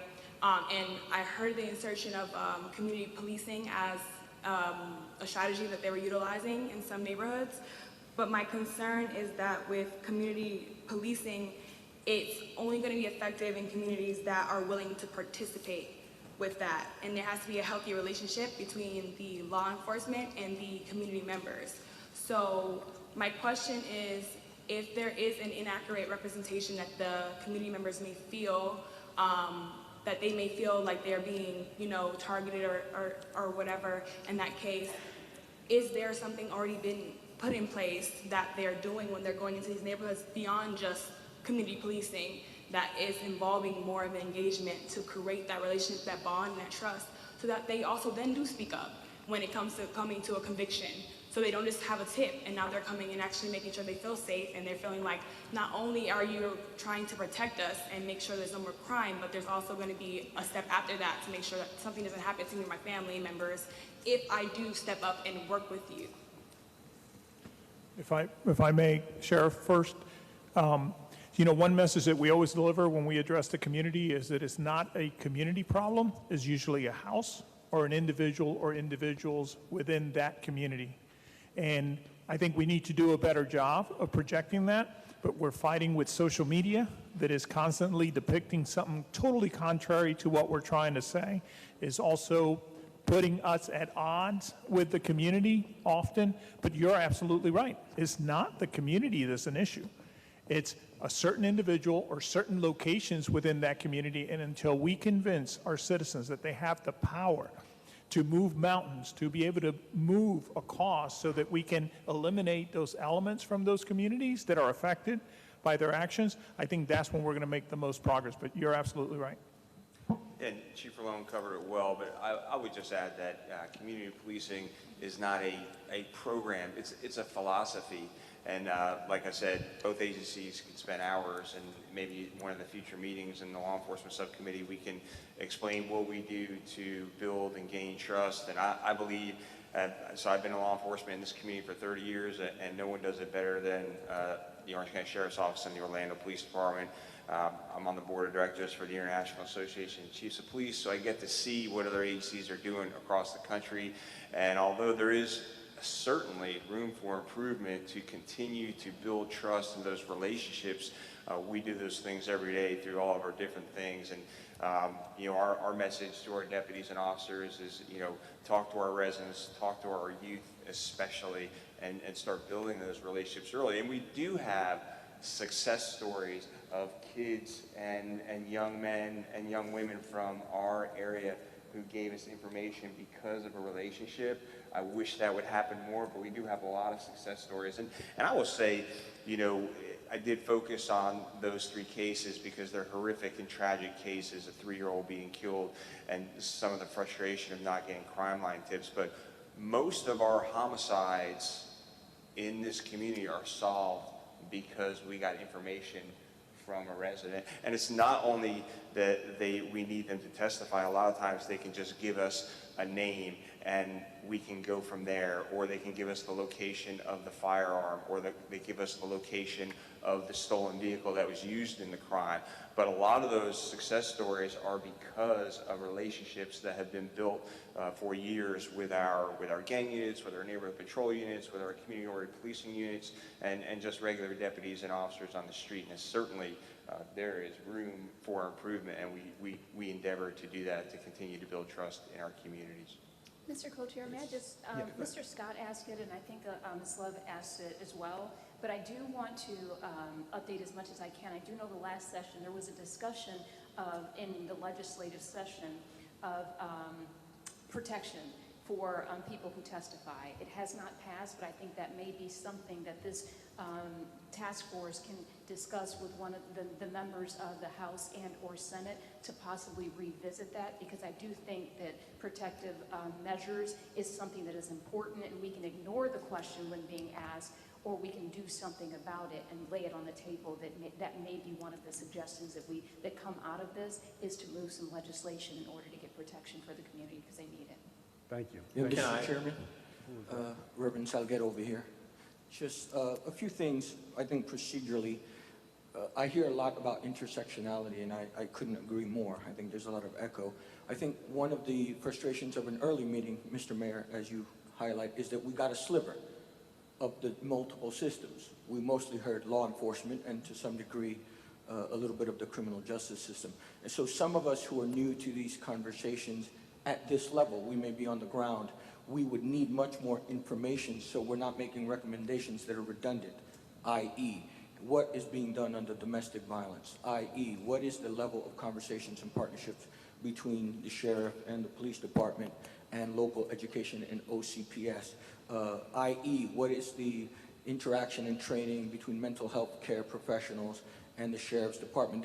What I'm saying here is that there are different degrees of understanding and exposure to those realities, and when you want to make a recommendation in 120 days, it might be helpful to us in a quick fashion and in a precise fashion to see what is already existing that we can build on, make corrections, tweaks, or totally just say this is ineffective in our communities. I want to add that to this conversation about systems that I've heard multiple times. Right? When you have a multi-layered task force, you all underscored 4 pillars: prevention, intervention, enforcement, prosecution. It's the reason I said yes to the task force, right? That it's multi-layered and it's holistic, and I want to affirm that. But the people in prevention may not know what's happening in enforcement, and the people in enforcement may not know what's happening in intervention or prosecution. I think the state official opened with that, the kind of siloing. And so because there are different levels of expertise here, it might be helpful that each of us receive what is already happening. And I appreciate that this was kind of a slice, but I think that some of the frustration being articulated here is not only in messaging can be very damaging and presenting a message that alienates in this case, African-American young men, but communities of color in particular, but also that we need bigger slices to attack this and more information in a quick but precise manner. If I could just make a response to that. The subcommittees will be meeting individually to work in their particular area of responsibility. But over the course of this series, we will have a total of 5 meetings of the large group. And so subcommittees will be reporting back, and we will try to make everyone aware of what's going on in the other groups. So there is that type of overlap and understanding that you're asking for. This is the kickoff meeting, and this is, just kind of getting our feet wet and getting... Yeah, and I agree, and I think that I concur with Mr. Mayor, having been in enough of these meetings, that a lot of the protocol issues that are required by law have to be addressed. What I'm saying is, if each subcommittee could receive that information before the larger meeting, it would be helpful because it's interstitial, right? All kind of systemic problems are interstitial and interrelated. And so if I'm talking about issues, I'm the co-chair of the prevention committee with Ms. Early. I can't talk about prevention if I'm not talking about intervention or enforcement or even a kind of the philosophy of prosecution. I'm just, because then it's gonna make my work double. So my recommendation, co-chairs and Mr. Mayor, is that we receive that beforehand. I think, may I have the floor? Co-chair. Yes. Right here. My issue with it all is, I think one of the things that we need to do, we got to look at perception and reality.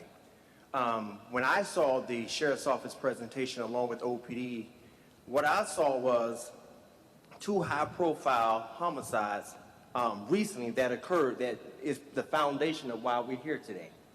You can look at the color of the suspects at A, B, and C, but I think when I look at the makeup of the entire board, I can go out on a limb and say I'm the only one here that has the experience of being that homicide detective, having to respond out to homicides, investigating those homicides, going to the autopsy, spending time with the family, and sometimes going to the funerals. I think my issue, when I saw what was on the board, I didn't see it as a race thing. What I saw was young black males that look like me that absolutely, without a shadow of a doubt, need our help. We can break it down to, well, you highlight just the black. Well, the truth of the matter is, the reality is they need our help. You start talking about witnesses and you start about testimony. I was that homicide detective walking the streets trying to get black males to cooperate. People don't want to cooperate. So the problem, what we need to face is how are we going to solve that problem? Even with the issues of witness protection, all that's well and good, but how long can we protect you? There is not a certain time frame where you can be in witness protection for 15 days and on the 16th day you're safe. So witness protection, that's well and good, but the issue is we got to come up with something that will solve the problem that's in our black community. And it is a black or white thing, but in the black community, that's what we got to solve. That's the problem. That's why we're here. So what I saw was absolutely 2 high-profile homicides that involved African-Americans that killed an African-American boy, and the other was an African-American child and an African-American boy. The problem is we need to do something in our community. I mean, we got to get away from this thing about, well, don't highlight the blacks. That's crazy. It's absolutely crazy, because I once sat in the seat of Orange County Sheriff's Office, and I know the struggle that goes along with trying to get people to cooperate in our community and then bearing the blame of you guys aren't doing anything. It's not the cops that have to do anything. It takes cooperation from all. Board Member DuBose, let me jump in right here, because I think somebody raise your hand?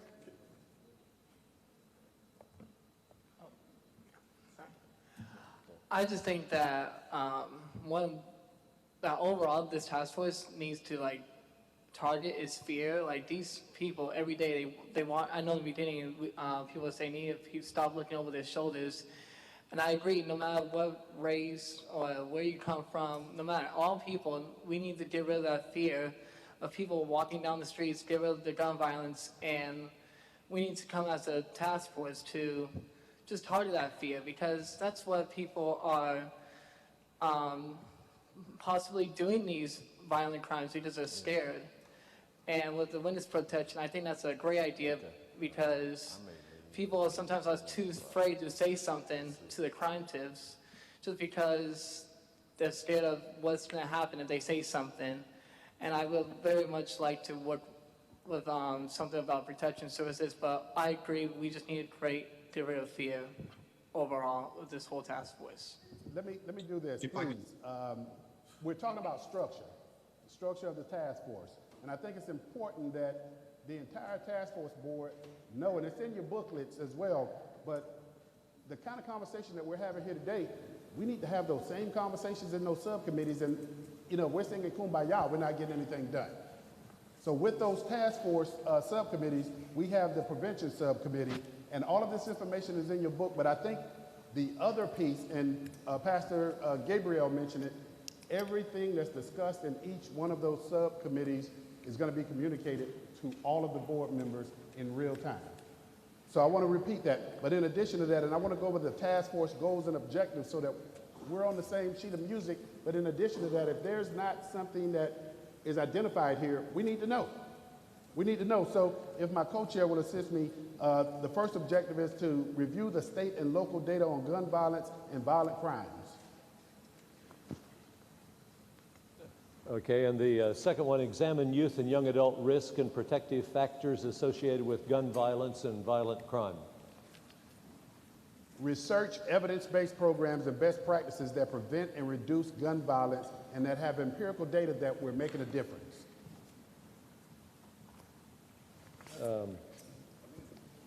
Research, I'm sorry, what number did you take there? Review existing programs and services in the community. There's programs and services in communities and Excuse me, where is this information in our binders? I don't think it's in the binders. Hello, task force members.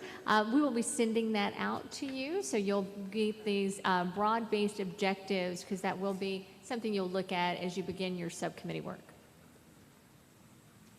Will we get all of the objectives, even if we're not on the specific committee? Okay, thank you.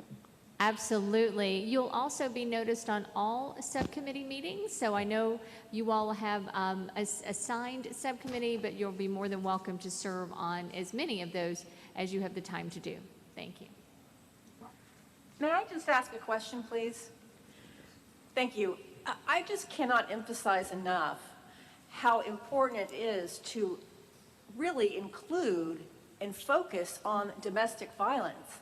I mean, I saw 22% listed here. All of these acts of violence are connected, and they begin at home. And if we're seeing gang violence or youth violence, what kind of examples are being set in the households? Are the fathers beating up the mothers? Are the fathers beating up the children? And of course, we do know, because every day we pick up a newspaper somewhere in this country, and we see that there is a man who has shot his children and his wife, and then goes on to commit suicide. It all starts at home and spreads out from there, and I certainly hope that we can keep that in mind as this task force moves forward. Thank you. Can I interject something there as well? I know I'm online, but I would like to say something, Mrs. Bishop McCray. I just want to say that I don't agree with that last statement. I don't believe that it all has to happen at home. I also do believe that society, our school systems, so much can happen, does happen. And sometimes raise your kids to the best of your abilities and provide them great examples. But you still do not have the ability to control the decisions they decide to make. There are some cases that I do agree where that is the truth, that some kids are picking up habits from the house. There are some cases where I do agree that because of the absence of the parents, and sometimes it's because of economic reasons where they can't afford, because of the wages of living that they're living, and maybe they're working multiple jobs. So I just want to say that we can't just paint that scenario to be something from a parental standpoint, because everything is not apparent. Some things is a choice of the student or the child that kind of goes forward. But I too agree with Chief Co-Chair Love that I think today we're doing a lot of going around the rooms, and it feels like we're leading to kind of what some of these other meetings have done. A lot of kumbaya conversations, but not actually any manifestations. And I'm not really here for that. I think the subcommittees that you all have outlined are tremendous. I think we can get a lot done in those subcommittees, where we can come back with ideas versus everybody's opinions. That's what I want to say. Okay, thank you. Thank you, Bishop McCray. State Attorney. I'm sorry. I don't want to belabor the point, but you've had two committee members, in addition to now me, indicating that domestic violence is a concern. Right. And you also had the sheriff presenting statistics that indicate that 22% of the gun-related homicides and/or crimes are connected to homicide. If we have a better understanding of domestic violence and the impact of power and control, the lack of humanity associated with it, could that be an element of what we're seeing in the community, whether that power and control dynamic is in the home as indicated, whether it is in school as indicated, whether it's in their involvement with other community officials, including law enforcement? Is there something there? And I think this is a loud cry to say, please hear from us that we don't want to let that go, that domestic violence is an issue that leads to death, and it is a severe one. I guarantee, well, not just I guarantee, the statistics that we're given are connected to it. So I want to let it die there, but I think that it is a beg and a cry that we cannot just let that go. It says something. So let me just jump in very quickly. We do have a domestic violence task force that is underway as well. It's running concurrently to this task force. And perhaps it would be appropriate at some point to have the chair or the co-chairs from that task force come in and give you an update on where they are and the work that they've been doing. That task force has been meeting now for many months. Yep. So they will be making some recommendations as well. So I don't want anyone to feel that we are not going to focus on that because that is also being done. But it has to be a part of the conversation for this overall task force as well, because there is perhaps some interrelatedness. I know there is in terms of the violence that we're seeing and the connectivity with guns in our society. That's what law enforcement is telling you, is that there are guns and people in the hands of people who are not making appropriate decisions with them. Thank you, Mayor. I Thank appreciate you, Mr. Mayor. I'm going to ask Co-Chair Coffins to address the next steps in the schedule. Okay, and that's number, It is in the booklet here. The next steps. okay. I'm not sure where we left off, but number 4 is review existing programs and services in the community. Okay. And number 3 is research evidence-based programs and best practices that prevent and reduce gun violence and violent crime. So if you take number 5 and just go on through to the end. Yes, okay, and we're going to identify, evaluate intervention strategies that deter possession and carrying of the use of illegal firearms. And we're going to identify strategies that will mobilize the community and enhance engagement.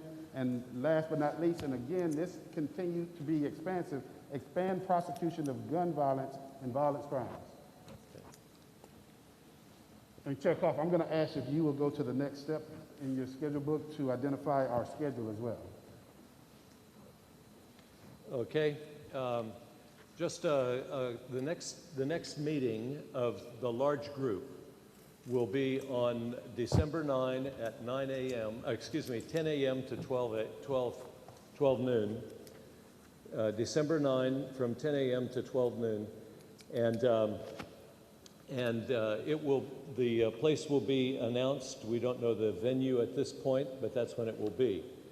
The task force, the subcommittees of the task force, those meetings are yet to be determined, and you'll be receiving that information very soon. And Carol Burkett is the one who is our liaison as far as covering these things. And so, Carol, do you want to say any more about that right now? Thank you, Chair Coffin and Chair Rod. Love, yes, I will be getting out to everyone. The location for the next meeting, as the chair said, December 9th. We'll be rotating around to our Magic Gym, so getting you orientated to Orange County and where these are located. And that meeting will be 10 to noon.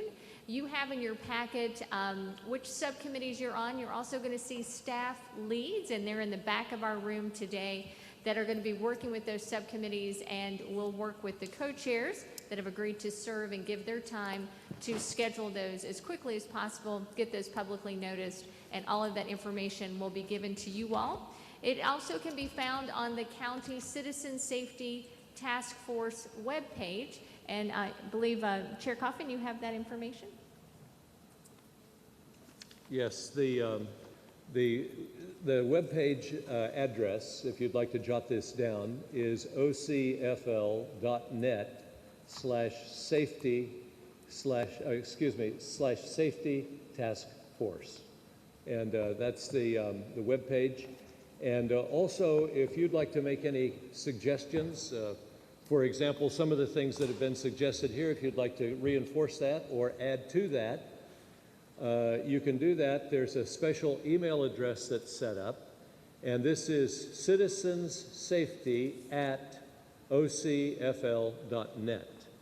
And I would just suggest that if you're a member of the task force, that whatever you might like to say or ask, make sure you preface it with task force, so that it's not just mixed in totally with the community. Is that okay, Carol, or would you rather have that pursued in another way? No, that is fine, and I'll be sending that out. So if you didn't hear that exactly, I will be sending you out the task force webpage as well as that email, so you can push that out to your colleagues and community members through social media, so we can get their feedback as we go through this process. Thank you. Carol, just real briefly, can you also clarify and address requests for information related to this task force? I know that we've already received several requests for information, law enforcement statistics, and so on. And is my understanding that all that should go through you? Yes, that would be very helpful. If you do have any requests, as you've now getting to know the members that sit here, you may want more information about their agency or the work that they're doing, or for our law enforcement statistics. If you could send that directly to me, and I think you all have my email.